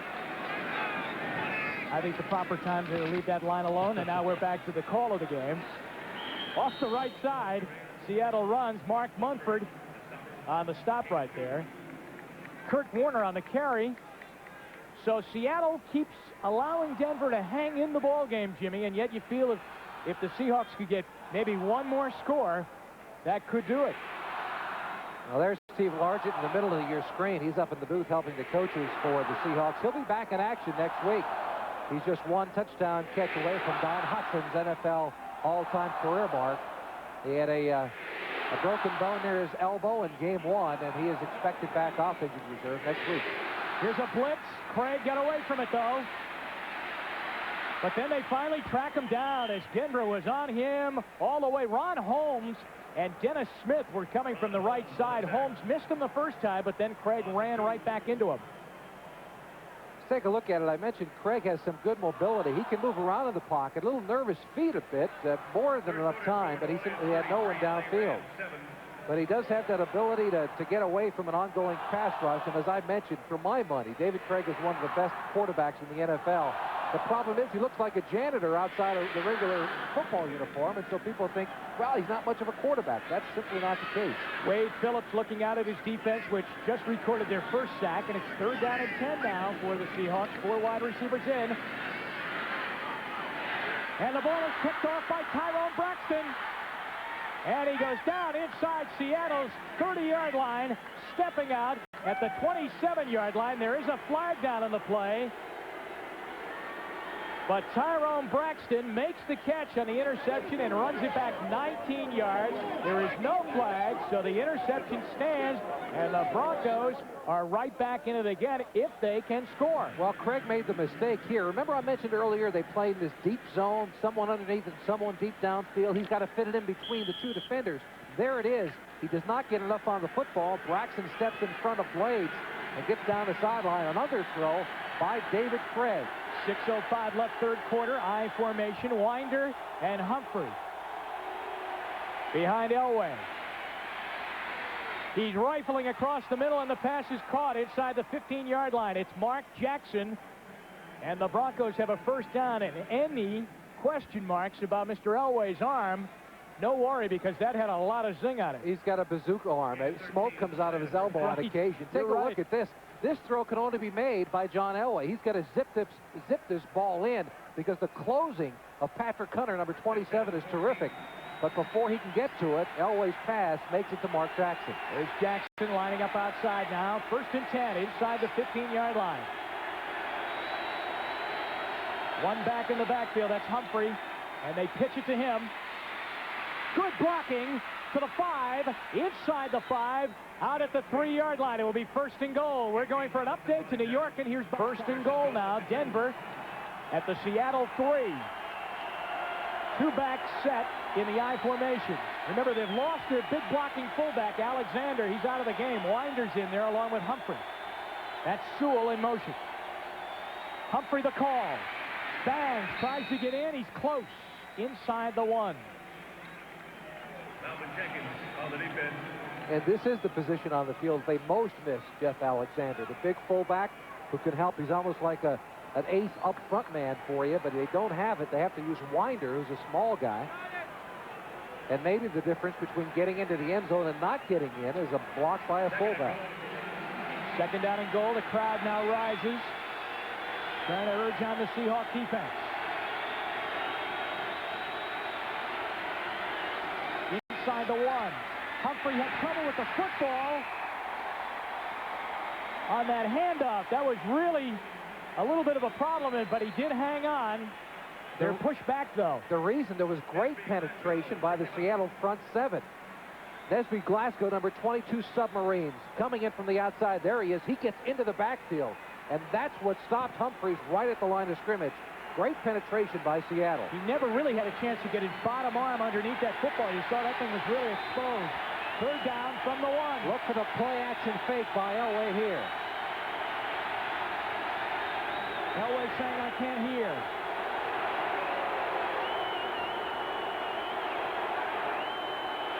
Johnny Greer holding that arm up.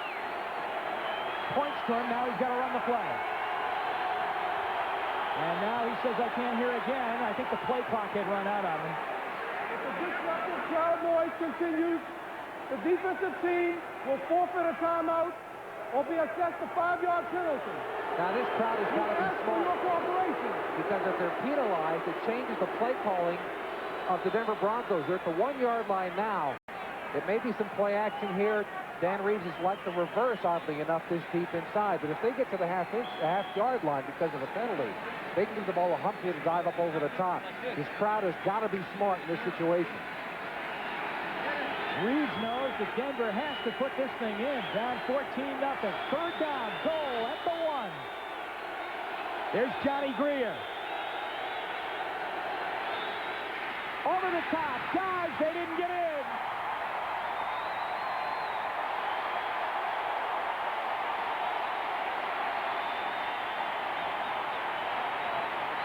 Winder could not get in. And it's fourth down and decision time. Last week, take a look at it again. Again, the great penetration by Nash up front. That's Submarines, the running back, and he does not get into the end zone. Another look at it. Great job by the defensive front of Seattle to stop, and Elway even goes down. They got back in very quickly and got him on the ground as well. So it's fourth and goal. Inside the one. Reeves looking out. I formation, Winder and Humphrey. Elway stands up, saying he can't hear. He wants quiet. All right, the crowd does die down. But they have run the reverse to Sewell, number 30, in this position before, and with the great penetration of Seattle, look for some kind of misdirection play by the Broncos. Looking out. 14-0 Seahawks. But the ball is inside the Seattle one. It's fourth and goal.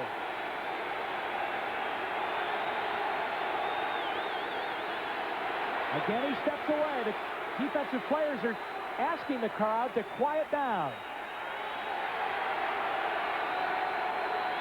Again, he stands up.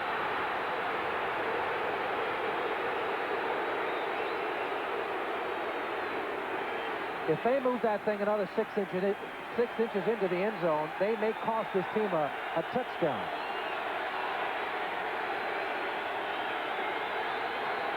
Trying to go wide. Humphrey got hit. Drive. Touchdown, Denver. He got stopped but stayed upright and then peeled off the side and went in. Great run by the rookie. Boy, you want to talk about a tough yard to get, Jimmy. Well, again, it was great penetration by the front of the Seattle defense. And it's only Humphrey who gets this thing in. Take a look at it. The right side is stood up. A nice hit inside by 53 Darren Como, but he's not able to wrap him up. And Humphrey, despite the sore ribs, has got enough gumption to get into the end zone. Watch Como, 53 with a big hit. Doesn't wrap him up, and Humphrey, a tough rookie, gets in for the score. Extra point by Treadwell is good. And Denver, on a fourth down and goal, gets it in for the touchdown. There's a flag down on the kick. Broncos. Treadwell will try, as Jimmy said, about a 30-yard point after touchdown attempt. No trouble. It's good, and it's 14-7. Cut Seattle's lead down to 14-7. David Treadwell has it on the tee, ready to kick it away to either Elroy Harris or James Jefferson. Momentum shift in the game? I think so. Maybe back towards Denver. Here's Jefferson from his 5. Tyrone Braxton makes the hit out over the 25 to the 26-yard line. It's the 7th Sunday of action here in the NFL. Jerry Rice has just caught a touchdown pass from Steve Young as the 49ers break that tie with New England. Jim Everett has thrown some touchdown passes. The Rams getting back into that game. San Diego trailing by 7 to the Giants, and Phoenix in total control over the Falcons. We're in the third quarter here at the Kingdome with 2:02 left, and Seattle with the ball and a 7-point lead. At their own 26-yard line, David Craig, who just threw an interception, it sets up a Denver score, hands it off to John L. Williams, and a good run out to the 35-yard line. Wyman Henderson is over to make the tackle. A good pickup for the Broncos, a Plan B free agent from the Vikings coming over to make this team. Well, this is the first time during the second half that the Seahawks had gotten big yardage on first down with the running game. Take a look at it. Left side, they're pulling the tackle, number 75, Mike Wilson. Brian Millard is also on the pull, and it's not until Henderson comes over to make the tackle 9 yards downfield do the Broncos stop the Seahawks. Second down and 1. Craig at his own 35. Back it goes to John L. Williams. He is stuffed. Simon Fletcher is in on the tackle. We'll step out for an NFL update. Here's Bob Cutts. That game, Jimmy? Given that we've done their games the last couple of weeks, and the Patriots last week just imploded against the Atlanta Falcons, as we take a look, it will not be enough for a first down for the Seattle Seahawks. Yeah, I'm a little surprised. The problems with their quarterback situations will not be solved today. Steve Grogan not the answer for the future for the Patriots, but certainly has enough gumption and enough experience to move a club on one given afternoon. It is third down and just about a half yard to go for Seattle first down. Down to 1:10 left here in the third quarter. That's what they've done on third down conversions. Not good, and a lot of that, those 2 for 9, they got their first 2, and I think they've missed their last 7. Travis McNeil in motion, and there's Kurt Warner spilling off and should have the first down on that semi-dive. And he does. First down, Seattle.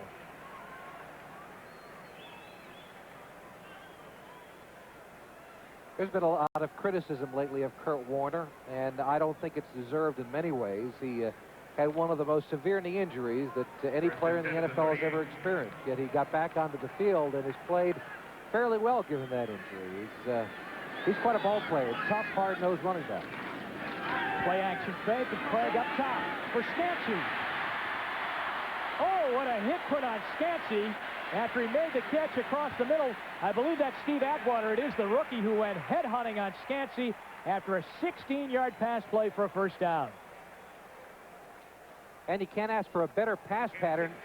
There's a look at Scansey running the defensive back off before making the break. There's much too room up there. Tyrone Braxton, number 34, giving much too much room to Paul Scansey. He simply does not have the speed to dictate playing 12 yards off. That's the end of the third quarter. Seattle holding on. Denver on defense has got to do to affect Elway and the offense of the Broncos. Yeah, Gerald Perry was having a handful trying to block him as Warner gets the carry on first down and goes down to the Denver 43-yard line. Gain of 3 yards, make it second down and 7. 14-7. Seattle led 14-0 early. Had the lead at halftime. Denver got on the board on a fourth down conversion from the 1-yard line on a run by Bobby Humphrey. As we start the fourth quarter. Dan Reeves, it's really been a battle for him on that sidelines all day long. His team easily could have been blown out of this place in the first half, but their defense has kept them in the game. And indeed, a defensive turnover, an interception by Tyrone Braxton set up the score. Look at Warner change directions. A great play by Michael Brooks to come in there. He almost took the handoff with Warner, and that blew that play apart. Well, Michael Brooks has great strength. He's the one who messed this play up completely. He stops the blocking back in the middle of the backfield, and then he gets help from the inside. Take a look at it. John L. Williams stuffed by Brooks, number 56. And then he gets the help from everybody else. Braxton and Mecklenburg and company come over to finish it off. Setting up a third down and 9. 4 wide receivers in, Chadwick and Clark. As you look at Warner getting dumped by Braxton, Blades and Scansey. From the Denver 45. Clark makes a nice catch. Atwater held on to him and then got some help. It's at the 39-yard line, but they're shy of the first down. They must punt. Lewis Clark really did make a nice catch down low, and Steve Atwater hung on for dear life, because if he loses hold of him, then all of a sudden Clark might slip through and get the first down. Fourth down, they'll punt. He's a rookie. He's been very, very good, hasn't he? You know what he's as good at as anyone in the league, and even though he's a rookie, he's disguised his defenses so very well. It's something that Dave Craig talked to us about yesterday. He's impressed by Atwater because he can disguise things, even though he's just a first-year player. Rodriguez will try and pin Denver in now. Straight up in the air. I mean, straight up in the air, and it will hit at the 35 to the 40, and Rodriguez has to make the touch at the 40-yard line. Is that a negative punt? It is. -3. Ruben Rodriguez is straight up in the air. In baseball, it's the infield fly rule. With 1 out or less, runners advance at their own risk. And in football, it's an oddity that the punter is the one who actually downs his own punt. 1st and 10, Denver. Look at the field position now. Out over their own 40. Their field position starting here in the second half has improved. They're starting their drives average-wise at their own 45. That's a shorter field. Going big. Oh, what a catch there. Mark Jackson pulls it down. What a grab by Jackson down at the 10-yard line. A 49-yard pass play.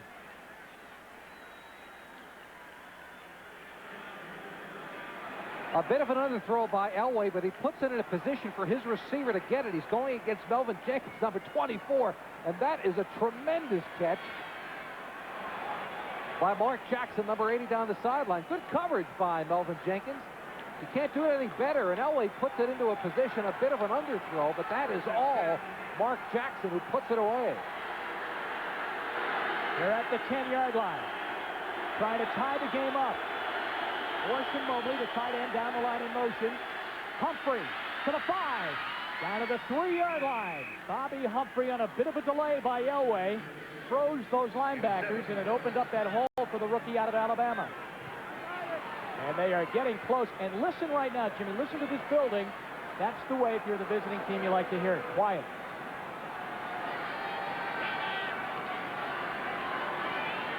At halftime, something happened to this crowd. They lost momentum, and so did their team when they walked onto the field. 2nd down from the 3. Off the side, and David Wyman is there to make the tackle along with Darren Como on the run by Bobby Humphrey. Wyman was the first guy there. They didn't fool him as they kind of sent everybody to the right. Now we have a little altercation after the play. Clarence Kay in there, and Wyman's in there along with Eugene Robinson. Again, it's the delay. Mobley, number 89, helping on the middle of the field. He is the tight end they send in motion, but the right side of the Seattle defense not buying it. Wyman in, making a big play. Wide receivers checking out of the Denver offense right now as Chuck Knox is hoping that his defense can dig in right here and hang on to a 7-point lead. Sewell checks in, and they've got tight ends across that line of scrimmage. Kay and Kelly and Mobley. Elway asking for quiet.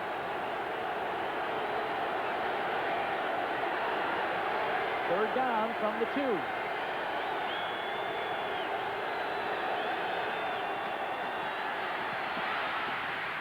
Touchdown, Clarence Kay. Elway with a lot of poise. Didn't seem to have anybody to throw to, and then found Kay. There's a flag down now, and it might have been because of celebration by Kay in the end zone. Well, Melvin Jenkins was upset. He was pushed, apparently, and I'm going to say apparently, by Clarence Kay. That is what he is claiming. He continued to argue, and then a flag flew. Whether it's on Jenkins, number 24, we're not certain, but he did hit the deck when coming into contact with Clarence Kay. We have an unsportsmanlike celebration after the touchdown. The touchdown is good. We'll put it around for the kickoff. You're absolutely right. Now take a look at it. Clarence Kay, number 88, middle of your screen. What happens here? It's actually just a good move on the part of Kay, and Jenkins hits the turf. And there's the unsportsmanlike celebration. That's a bit of a cheap call, though. I mean, he spiked the football. Yes, it was in the face of the other player, but I've seen worse. Have to to give you a one-word answer, but yes. David Treadwell for the tie game here. It's good, and with 10:23 remaining in... Now, Melvin Jenkins, 24, take a look at him, middle of your screen. He falls down and is upset and turns back to the official, but Case spikes it right in the face of the defender, Patrick Hunter, number 27, and there's the call. Jefferson, the 25 out to the 26-yard line. A nice one-on-one tackle made there by Kip Corrington 13 yards. as he comes in to make the stop. So the penalty doesn't come back and give Seattle all that great a field position after the excessive celebration penalty. 49ers by 7. The Saints leading the Rams in the fourth quarter. The other games going on. The Giants by 7 over San Diego, and Phoenix leading Atlanta. And here at the Kingdom with 10:15 remaining in regulation time, that's our story. 14-14, dig in. It should be a great last 10 minutes and 15 seconds. Jim Donovan and Jimmy Cephalo with you in this AFC West battle. Craig trying to light the fire again. The ball is caught by Tyler, the tight end, and he brings it out to the 39-yard line. Robert Tyler out of South Carolina State has put the tight end back in the Seattle offense this year, albeit not today. Well, they lost Mike Tynes to Plan B free agency, and they wind up with Tyler, who was on injured reserve all of last year, but he shows the good hands, remarkably good hands for a big man. Gets enough for a first down. 12 yards on the pass play out to the 39-yard line. Lewis Clark and Blades are the wide receivers. What Tyler's done, as you see him lined up right on the end of the offensive line on the season. On first down, John L. Williams. A flag goes down, and I believe it's going to be called against Seattle. Now they're saying that the ball is down, and Mecklenburg has it and is running with it into the end zone. On the loose ball, he goes in for a touchdown, perhaps. They're saying that the ball was fumbled and that Denver has it at the Seattle 40-yard line. There was a flag thrown. It was going to be against Seattle anyway. Here's the play. John L. Williams with a simple dive play up the middle. That is Smith diving over the top, kicking the ball out, and Mecklenburg falls on it for Denver. Now, no one touches him. And he says to Mumford, get off me. Get off me and let me run with this thing. Now, the whistles were blowing, and that's the reason they bring it back to the 40-yard line. But actually, there was not a Seattle Seahawks player who dove up on top. That's your replay official, Al Sabato. The ball is at the 40-yard line. It's all Broncos right now. In a tie game, they have come back from a 14-point deficit. Elway to Humphrey. And look at their running game start to open up, too, as he bangs inside the 35-yard line down to the 33, where he's tackled by the safety, Nesby Glasgow. This much maligned group of offensive linemen for Denver should be given a great deal of credit. They were just terrorized during that first half, but we have not heard the name of Rufus Porter the second half yet. Nor have we heard the name of Gerald Perry over the referee's mic being called for motion. So they straightened it out. At halftime, it is second down and 3. Humphrey nailed behind the line of scrimmage by Bryant. Jeff Bryant scissors in to bring Humphrey down. A clarification, or at least a description of on that fumble play. As soon as the whistle blows and the play is down, there can be no replay on it. And Mecklenburg is up with that fumble, as Humphrey will get tagged for a loss here. From the inside, it is Bryant, number 77, guarding away from his right end position. He beats everyone down the line, including Gerald Perry, number 60, again the culprit. A tough day, both running and passing by Gerald Perry. 3rd and 3, shotgun. The fake to Winder, and the ball was thrown low. There's one of those low fastballs that Jimmy talked about that Elway has been criticized for throwing, as he tried to get it to Jackson, and Jackson tried to scoop it up off the turf and couldn't come up with it. A little bit of a misdirection. Nice play by the Broncos. More than enough time for Elway. A wide open receiver. He simply rushed the throw. When I said earlier, it's tough to point your finger at what's wrong with Elway. He's got such great motion, great form. There, it was easy. He simply rushed his throw. It should have been a completion to Jackson. On 4th down, Elway is over to the sideline. was pleading his case that maybe we should go for it. And indeed, he was starting on his way out to the field with another play when he was summoned back by Dan Reeves, and they'll go with Treadwell or Horan. They're going to punt it. They'll punt it as the clock is down to 0 right now on the 45-second play clock, and that will cost them 5 yards. So indecision on the Denver sideline gets them flagged right here. But what they did, they wanted to get that call. They simply, apparently, don't have enough confidence in David Treadwell after he missed a couple of kicks. They wanted the penalty to try to give Horan enough time to kick it into the corner because he was on the field before that clock ran out. There's Treadwell on the sideline. Remember, he had one hit the crossbar right at the end of the half. Then he missed wide. He brought in some great numbers, 12 for 13 coming into the game. 0 for 2 on field goals today. Rufus Porter trying to run out onto the field now for Seattle as you look at James Jefferson. Horan with a line drive punt. Look at that play right there as Denver goes down and catches it. Darren Carrington goes down and catches the ball inside the 10. A 31-yard punt in a tie game. Back at the Kingdome, full house, but they have watched their Seahawks, who are 0-2 in this building this year, blow a 14-0 lead and allow Denver to come back and tie it 14-14, and now they're pinned back inside their 10 with 8:03 left in regulation. Scancy down the line in motion. Kurt Warner runs it out over the 10. Rick Dennison makes the tackle. And a flag goes down right into the pile. Flag on the field. Personal foul. Denver nailed for a personal foul. And that will allow Seattle to get out of the bad field position. Well, it ruins Dan Reeves' decision earlier to punt it, not trying for the field goal. 55 defense. First down. They nailed Dennison on the call. Earlier, when he decided Dennison coming out of the football game, he the one called for it. He'll get a reception from Dan Reeves on the sideline, that's for certain. First and 10 of the 26. 55, right part of your screen, taking on the blocker, and a good heads-up play. He makes it. Is there a little extra there? First down. Craig, look out, that could be picked off. No, he almost had it. Dennis Smith almost picked the ball off at the 25-yard line. Now, the reason it hurts Reeves' decision earlier to go for the punt instead of the field goal is we take another look at it. A dangerous play by David Craig, throwing it again out into the flat, the most dangerous pass in all of football. The reason it messes up his decision earlier is because the thought is to try to nail him into the corner, have your defense hold, and get great field position. Now they were doing that, good defensive play, but because of the penalty, they're out of the bad field position and at the 25-yard line. Second down at 10. Seattle just lucky to have the ball right now as Smith almost picks the pocket of Craig there. Here's John L. Williams out of the tackle of Munford, and he'll get a couple of extra yards. Munford had him back at the 28-yard line, missed the tackle. John L. then took it out over the 30 to the 33-yard line, and they'll come up third down and about 4.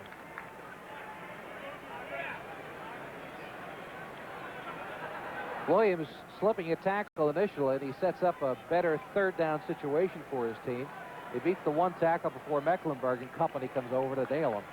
And it'll be third and about 3 yards for a first down. 6:55 left in regulation time. We're tied. Remember, the Broncos came in here with a 2-game lead in the AFC West over Seattle and the Raiders have already lost today. Craig out in the flat with a flag down. Scancy makes the catch, has the first down, but the play is on hold as the Bronco defense Catch it pays the price as Patrick Hunter coming in and dropping him right in his tracks. Dangerous play by Bell. He muffed a couple of kicks last week against the Colts and does a good job to hang on, but his decision-making needs a little bit of an improvement. Orson Mobley moves in motion. It's first and 10 for Denver. Elway fumbles the snap. There's a loose football. Seattle pointing that they have it, and they do.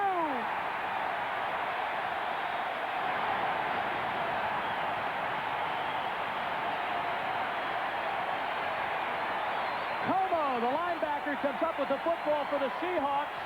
And that's a big wake-up call for this Kingdome crowd.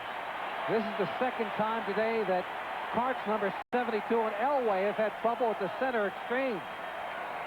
They pulled Doug Waddell, number 67, across, and that's what prevented Elway from hopping onto the football.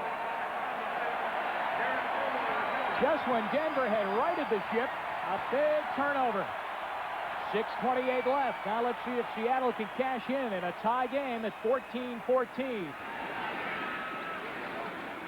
John L. Williams. Chased down by Simon Fletcher.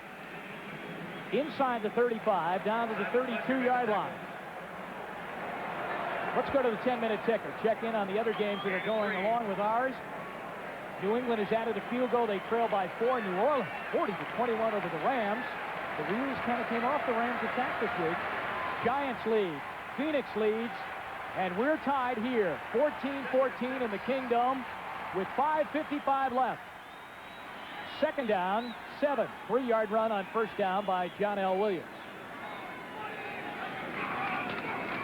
Play action fake to Warner. A screen pass set up down the middle to Warner, and a flag comes down flying late after the play. Warner outside. Good pursuit by Denver. It looked like it was going to be a big play, and then Wyman Henderson entered into the picture and closed in to chase Warner out. Dennis Smith trying to make something happen. Number 49 from the right side of your screen into the backfield. Williams does a good job of picking him up. And it's Dennison who forces him outside before Henderson makes the play. 3-yard pickup on first down. Second down, 7. Dennis Smith is the guy who makes this Denver defense happen. He's the one who forces the fumbles, comes up with the recovery of fumbles, and I watch for him here in this series if Denver's going to get out of this hole. They put themselves in the hole when Elway and Karts misconnected on a snap, and Como, the linebacker for the Seahawks, recovered. It's going to Stancy. Touchdown!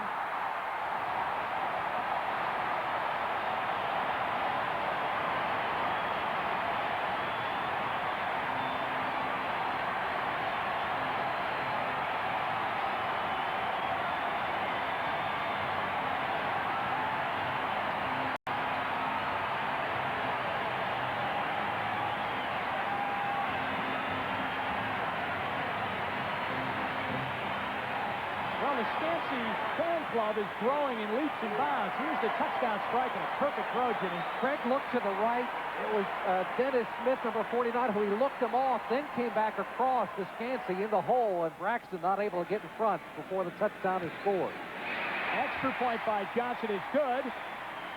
And the Elway fumble comes back to haunt Denver as they give it away, and it ends up in a touchdown. Watch 49 Smith in the hole. He loses your screen, but it was Craig who looked him off, and Braxton, expecting some help, did not get it from Atwater. In your screen there, number 27, Scansey in for the score. Scansey being congratulated on the sideline.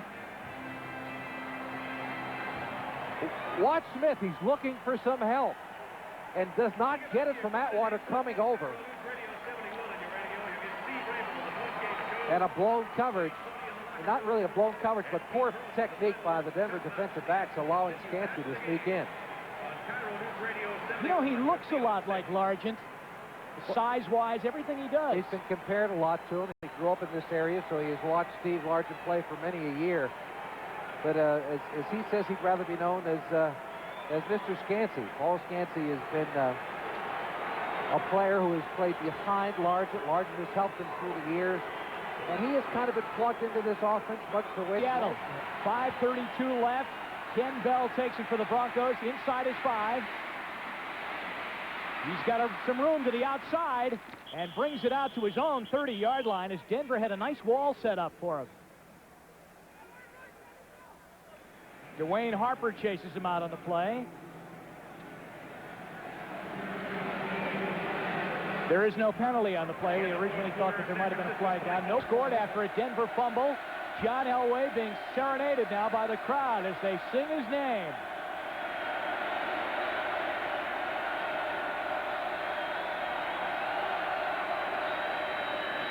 Bobby Humphrey. Big hit. Couple of tough yards. Flying in there was Darren Como and Vernon Maxwell to put the hit. Jacob Green there too.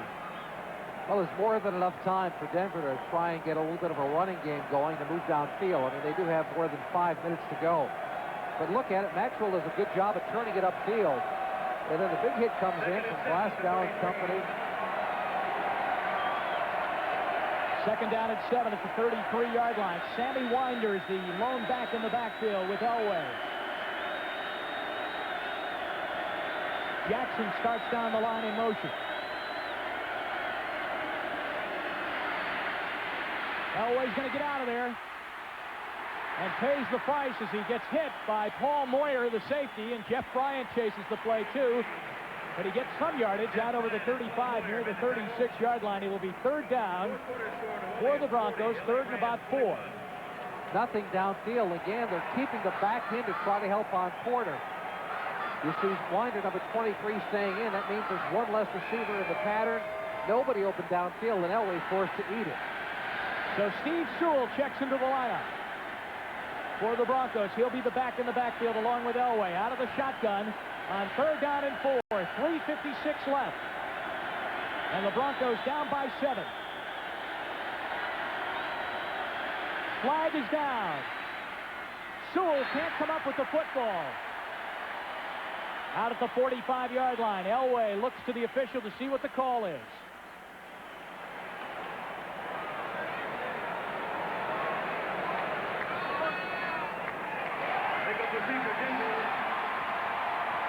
But we haven't seen that since right at the end of the first half. Illegal formation. Number 60 offense. It's declined. Fourth down. Penalty is on Gerald Perry. I'm Jim Donovan along with Jimmy Cephalo from the Kingdom in Seattle with 3:45 left in regulation time. Gerald Perry is nailed on that penalty. They decline it. And Mike Coran must punt it away to the Seahawks, who just took a 7-point lead on a touchdown catch by Paul Scansey. Fair catch called for by James Jefferson inside the 30 at the 29-yard line. NFL update 14, and Seattle just took the lead on their last possession as they try and run the ball. John L. Williams got it. Michael Brooks was in to make the tackle. Let's go around the NFL. These games going on. You just heard about the 49er game. New Orleans pounding the Rams, and have been that way all afternoon, 40-21. The Giants in San Diego from San Diego. That's a final. The Giants win. Boy, San Diego loses close games, don't they? They lost by 1 point to these Seahawks last year. And Phoenix beating Atlanta. 21-14 here. There's Gerald Perry. It's been a tough day for him going up against Rufus Porter all afternoon. He's been flagged a few times. And is now has to watch and hope that his team can get the ball back. Third corner. And the Denver defense is there. Ball pops loose. And if Dennis Smith had been able to pick that ball up, that was a live football. Flag on the field. As Warner coughed it up, he fumbled earlier. Well, the problem now, Warner wanted to stay in bounds. He could have strung it to the sideline, but wanted to stay in to force Denver to try and use a timeout. A flag on the play, and so that's all for naught anyway.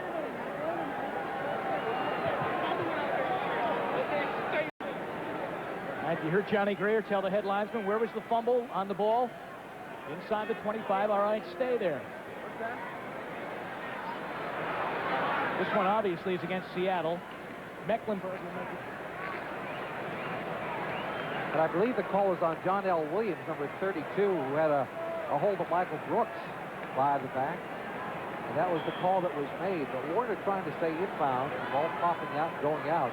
And Denver is able to preserve a timeout because of it. Third and 15. It's third and 15, and the Denver defense must stop Seattle here with 2:46 left and get the ball back for their offense, trailing by 7.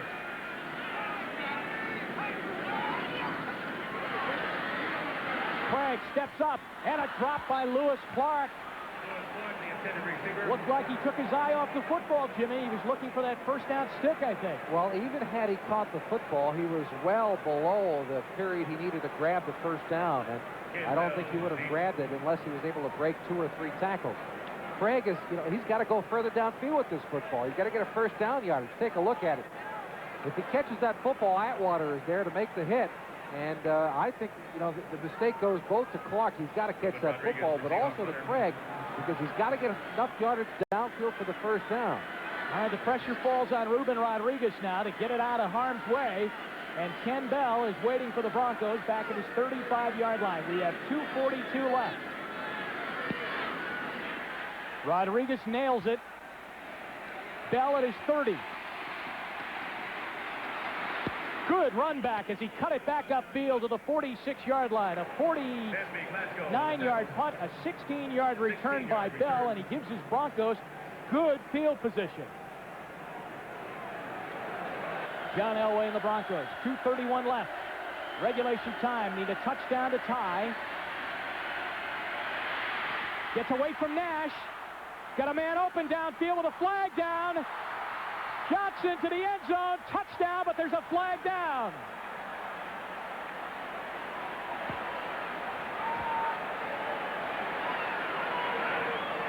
Clarence Kay says it's against Seattle. Decline, touchdown, Broncos. 54 yards for Elway. Well, give the credit to Elway. They roll him out of the pocket, and he waits on Johnson as much as possible. It's the old give and go. There was the flag to push downfield by 27 Patrick Hunter, and despite the penalty, Johnson beats him for the score. And a big missed tackle by Eugene Robinson, the safety, who had Johnson, and he slipped out of the tackle, and he went for the score. That was a predetermined play, the comeback by Vance Johnson, the pump fake by Elway, and then the go pattern. And Johnson and Elway make it, tie it up. That is, if Treadwell can kick this through. Kubiak to hold for Treadwell to try and tie it. Right down the middle. 21-21, 2:19 left as Elway trying to fire up the troops. They have been the comeback kids here today. They've never led, but they've been able to tie it up on a number of occasions. Let's look at the touchdown strike again. It's play action fake. In this sense, they roll Elway out of the pocket with the pump. There's the pump. You see that? That helps the move downfield. That's timed with Johnson's outcut. He goes back up the field. Taylor is nowhere in the picture, but Robinson misses the tackle, going for the football. A mistake by Robinson. When you're a defensive safety in this situation, you make sure of it. You don't go after the interception when there's only 2 minutes left in the game and you're up by 7. Vance Johnson with the ponytail in the back. Didn't somebody try and pull that out a couple of weeks ago? Yeah, as a matter of fact, a couple of weeks ago, Michael Dean Perry. What Johnson does is he puts it up over his head and then his helmet on top. Well, Michael Dean Perry just reached in and yanked that thing down. That was in their only loss in what was a wild afternoon in Cleveland when they were pelted from the Cleveland Dog Pound. Their only losing afternoon of the season. And Vance Johnson has just scored on a touchdown strike from Elway, 54 yards. Elway has fought through a lot of adversity today. And that's an Elway afternoon. That's been missing a lot this season. Here's the kickoff of Treadwell. Jefferson from his 10. Look out. Nice comeback by Randy Robbins to make the open field tackle at about the 28-yard line. Jefferson had a little daylight, though. So John Elway, who got off to just a ferocious start here today, had terrible numbers, now has thrown for 272 yards and has answered back to tie the game on a 54-yard touchdown pass, and now he throws the load over to that man squatting in the Seahawk huddle, David Craig, with 2:10 left in regulation time. The ball at the 28-yard line, and they go right to the shotgun.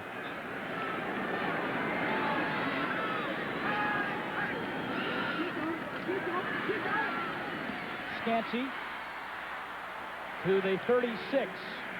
Tackled by Atwater, and we have 2 minutes left in regulation time. In a tie game. And Dan Reeves has to be thinking of David Treadwell's attempt at the end of the first half that hit the bar and just fell away. So it's an inch either side. And this game could fall in the balance between Seattle and Denver. Both coaches thinking about those kicks. Denver really has stormed here in the second half. And Seattle's only score in the second half was because of a Denver mistake on the Elway fumble of a center snap from Keith Karts.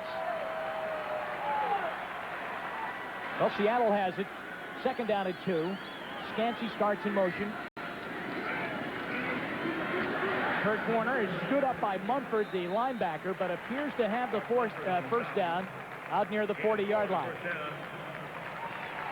Just thinking a little bit about the future, Norm Johnson may be the best field goal kicker from 50-plus yards in the league. He is 47% from 50-plus in his career. They don't need a lot of yards to get him in that kind of range. 47% from 50-plus yards is incredible for a kicker, and he's warming up on the sideline. Clock is running. A minute 39 left in regulation time. John L. Williams in the backfield. He was a first down, 1st and 10. Craig across the middle. That's almost picked off. Randy Robbins was right there, had the ball in his hands as they were trying to get it across the middle for Blades.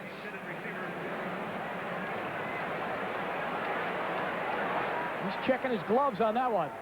The Broncos not putting a lot of pressure. They're content to drop 7 people back in the defensive secondary. And Robbins underneath, had the underneath coverage. A mistake on the part of Craig. Take a look at him. He's got deep help as well. It's Kip Corrington, 25, coming over to help out deep, and so that allowed Robbins to sneak underneath the receiver. Now, normally you would say a wide receiver should make a catch. I really think he should have had that interception. Yeah, that's a big mistake. 2nd down and 10 with a minute 29 left. Clock stops, of course, on the incompleted pass. Big rush. Mecklenburg with the sack. Craig is down. Carl Mecklenburg got through clean, and he's back at the 25-yard line. And a bit of a surprise because Denver, again, just sent 4 people. They dropped 7 into the secondary, and Mecklenburg does the work. They put him down on the 4-man line. Normally a linebacker, but in the 3rd down passing situations, he goes down. A stunning game in between, and Mecklenburg missed completely. Timeout on the field right now with 1:22 left in regulation time. Dave Craig to the sideline in a tie ball, and there you saw them. But a tricky call here, 3rd and 21, deep in your own territory. Watch inside.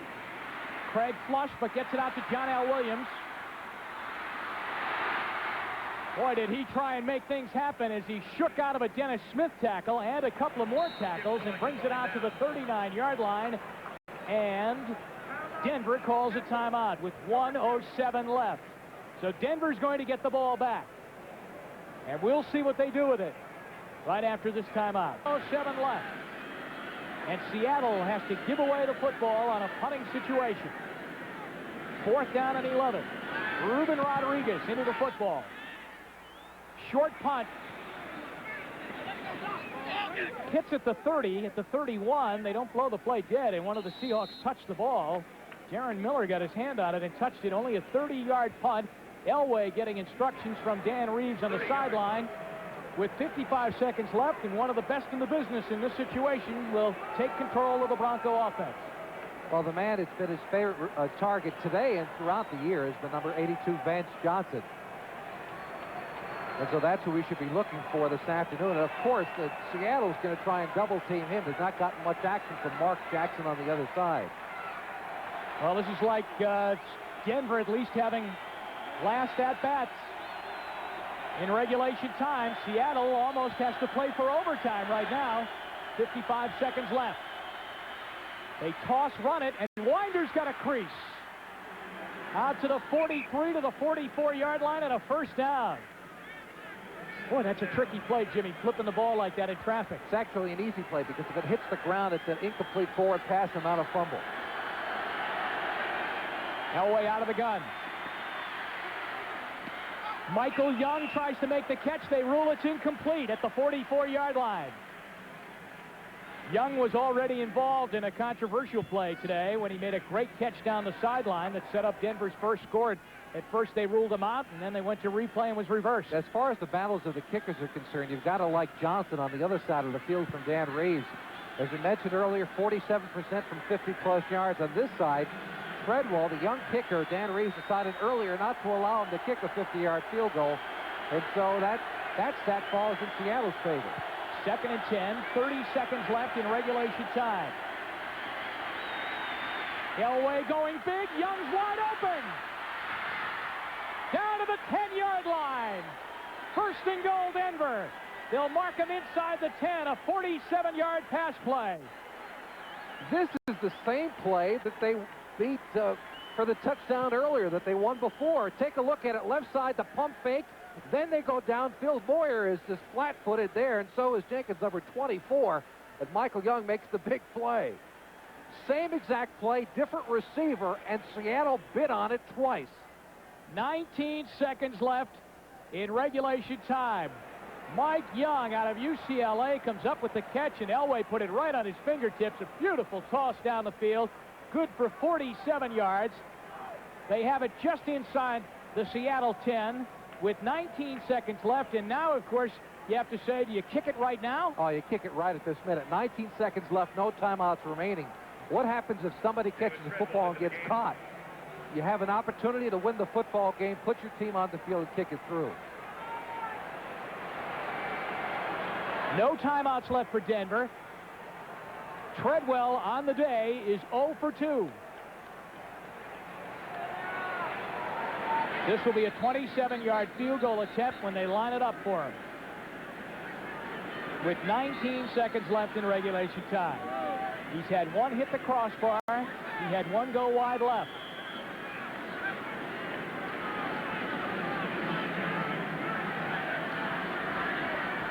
All right, the Broncos break the huddle. Gary Kubiak will hold. The spot at the 17-yard line, 27-yard try. To give Denver their first lead of the day.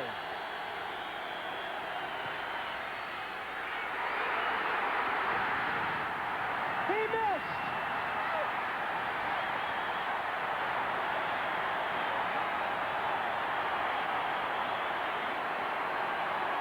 And really wasn't even close.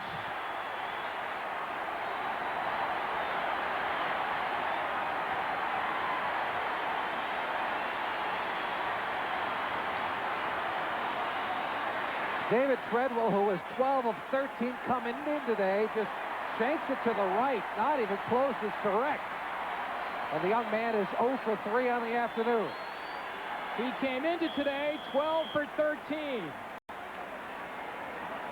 As they console him on the sidelines. But he just has to feel just empty right now.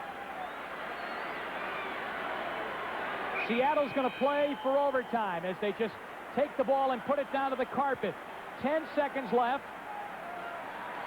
And in a 21-21 back and forth ball game, this one will be decided with an extra period. Overtime in the Kingdom.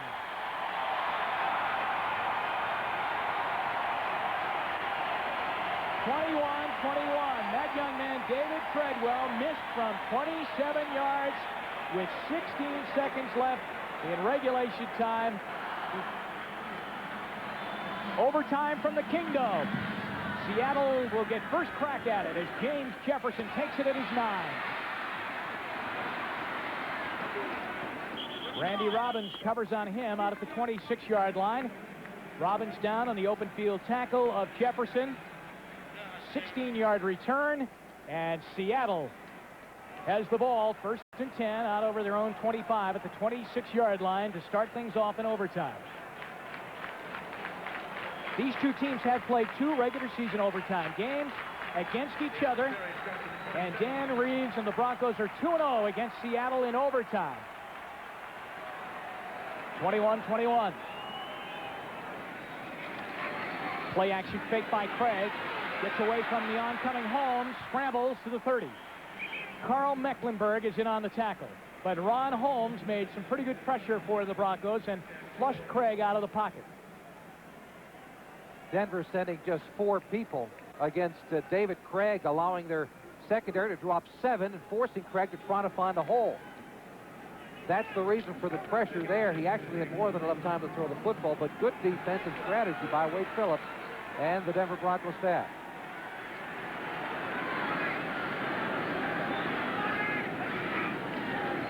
We want to welcome those of you who have been watching the Patriots and San Francisco 49ers.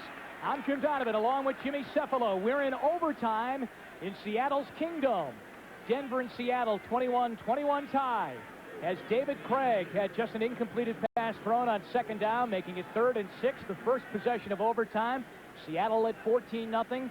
Denver came back, tied the game, 14-14. John Elway fumbled. Seattle got the ball back. David Craig threw to Paul Scansey for a touchdown, but then Elway answered back with a 54-yard touchdown pass to Vance Johnson. Denver got the ball back and missed a 27-yard field goal with 16 seconds left, and we're in overtime.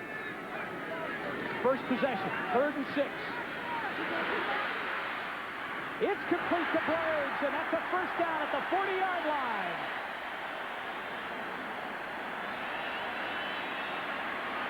This is where Seattle really misses Steve Largent. Just 4 people being rushed at David Craig, dropping everybody back into the zone, and we all know who the best zone pass receiver in football is. That's Steve Largent, but he's up in the press box because of injury here. Blades beats Braxton across the middle and picks up the first down, but the strategy is working for the Broncos. They've been getting pressure with only 4 people. There's Largent, forced to be a spectator. He's in the yellow sweater up in the Seattle Seahawks coaching box. He'll be back in his Seahawk uniform next week.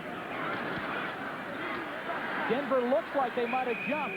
Ron Holmes, I saw 90 Ron Holmes jump up a little bit. It could have been in the middle of the line, Greg Cragen. But it looks like the Broncos jumped off. Johnny Greer, your referee.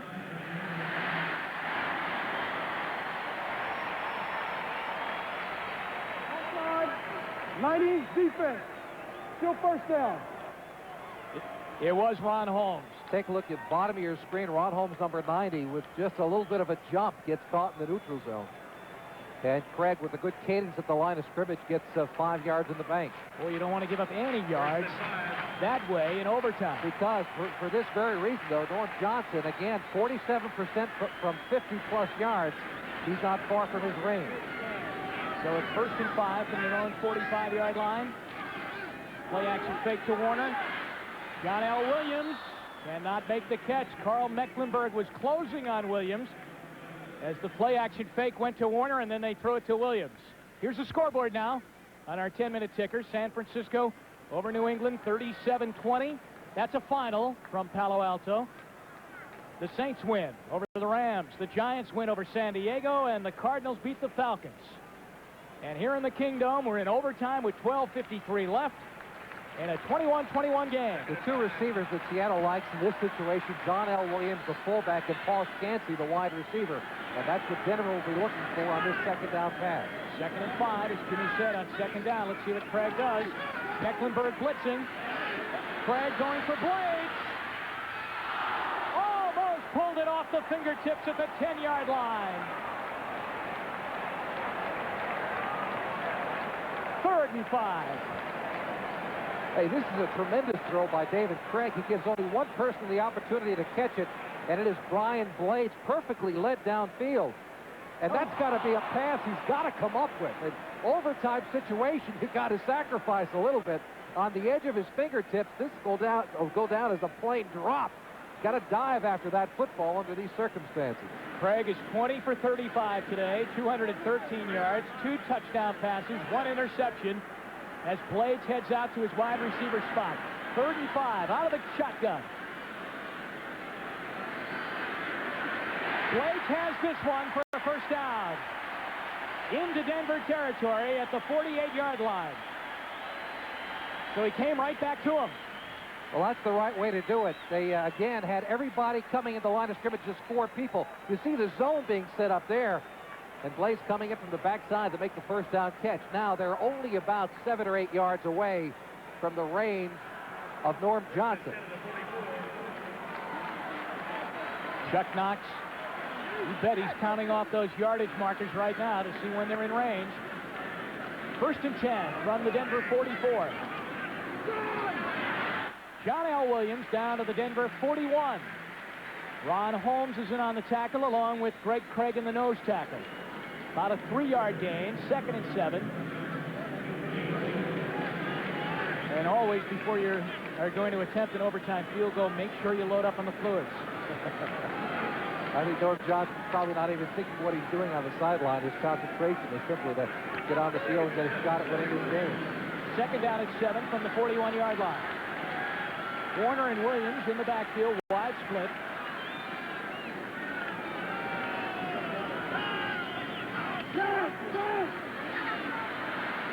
Wide open. Brian Blades makes a one-handed catch, garners it in, and takes it to the Denver 30-yard line. And a first down, getting closer. Well, they're now within Johnson's range, but a great catch this time by Blades coming across the middle. He misses the diving catch a little earlier by not laying out for it. But this is a tough catch coming across the middle. He knows there's zone in there. One-handed catch, led a little bit too far downfield by Craig. But nonetheless, he has redeemed himself for the early miscue. 6 catches, 70 yards for Blades. Signals coming in right now. Oh, a little bit of disagreement there on the sideline as to what they were going to do. Right up over center. Here's Warner. He was one tackle away from going all the way and ending it right now. Tyrone Braxton had to fight to bring him down, as Kurt Warner didn't want to go down. He wanted to end it right there. Well, they break it over to the right side. Brian Millard, 71. Mike Wilson, 75. With a good blocking in front. If it's not for Braxton, Warner gets into the end zone and ends this thing. Jimmy, they're going to kick it right now. Johnson is on the field. Well, with a kicker like Johnson, we mentioned one of the most accurate in NFL history. It's no wonder he'll go from 40 yards, however. A 40-yard field goal attempt. This may be a bit premature. I'm not sure I agree with this call. Whistle, and we might have a timeout.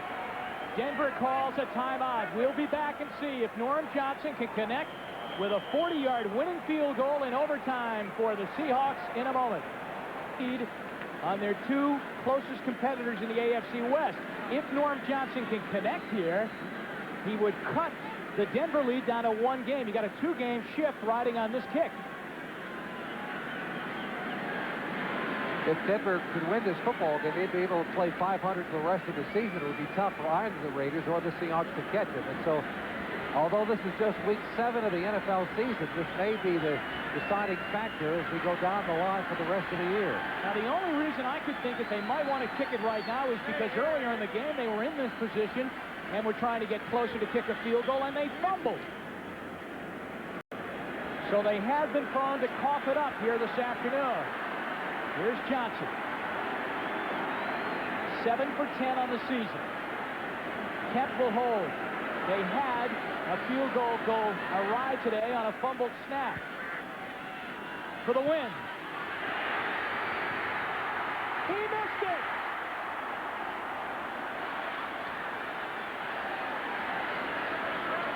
At the last second, that ball hooked left. So each team has had a chance to win this thing. The Broncos on a 27-yard field goal in regulation with just seconds left, and this one by Johnson in overtime. But again, we go back to the point. There was 2nd down at short yardage. Overtime has just begun, and you put your kicker in the position of trying to kick from 40 yards away. Yes, they've got a lot of confidence in him. He's a great kicker, but wait a minute. Let's get the football a little bit closer and make it a bit easier for Norm Johnson. Well, that subject will be debated if Seattle goes on to lose this game, even if they don't. Why did they kick it there? Elway's been red hot in the second half. 9:48 left in overtime. Bobby Humphrey is hit quickly.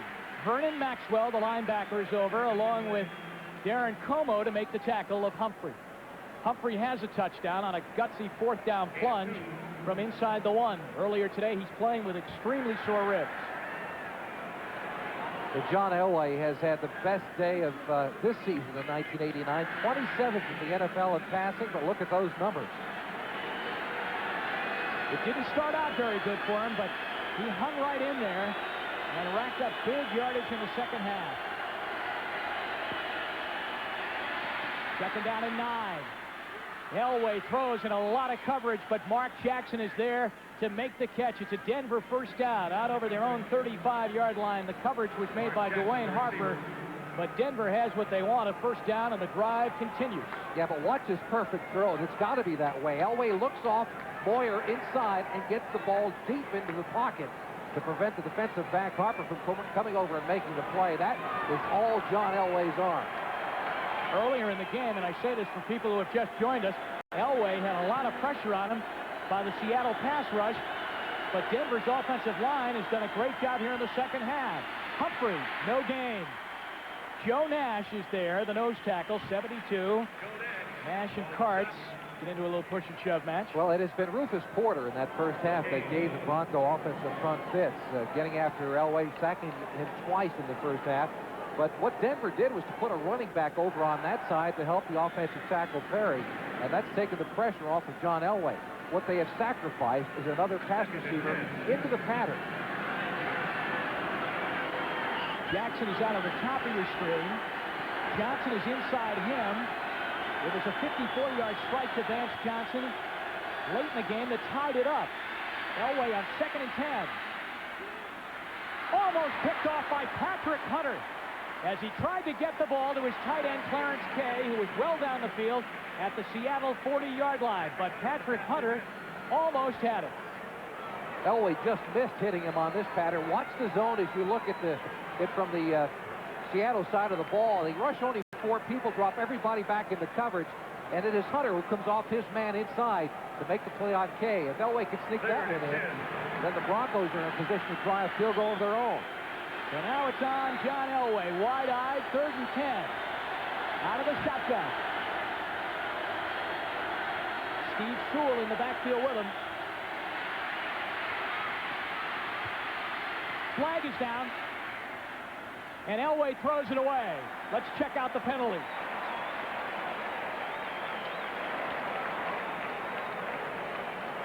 Holding Denver. Seattle should decline it and get the ball back.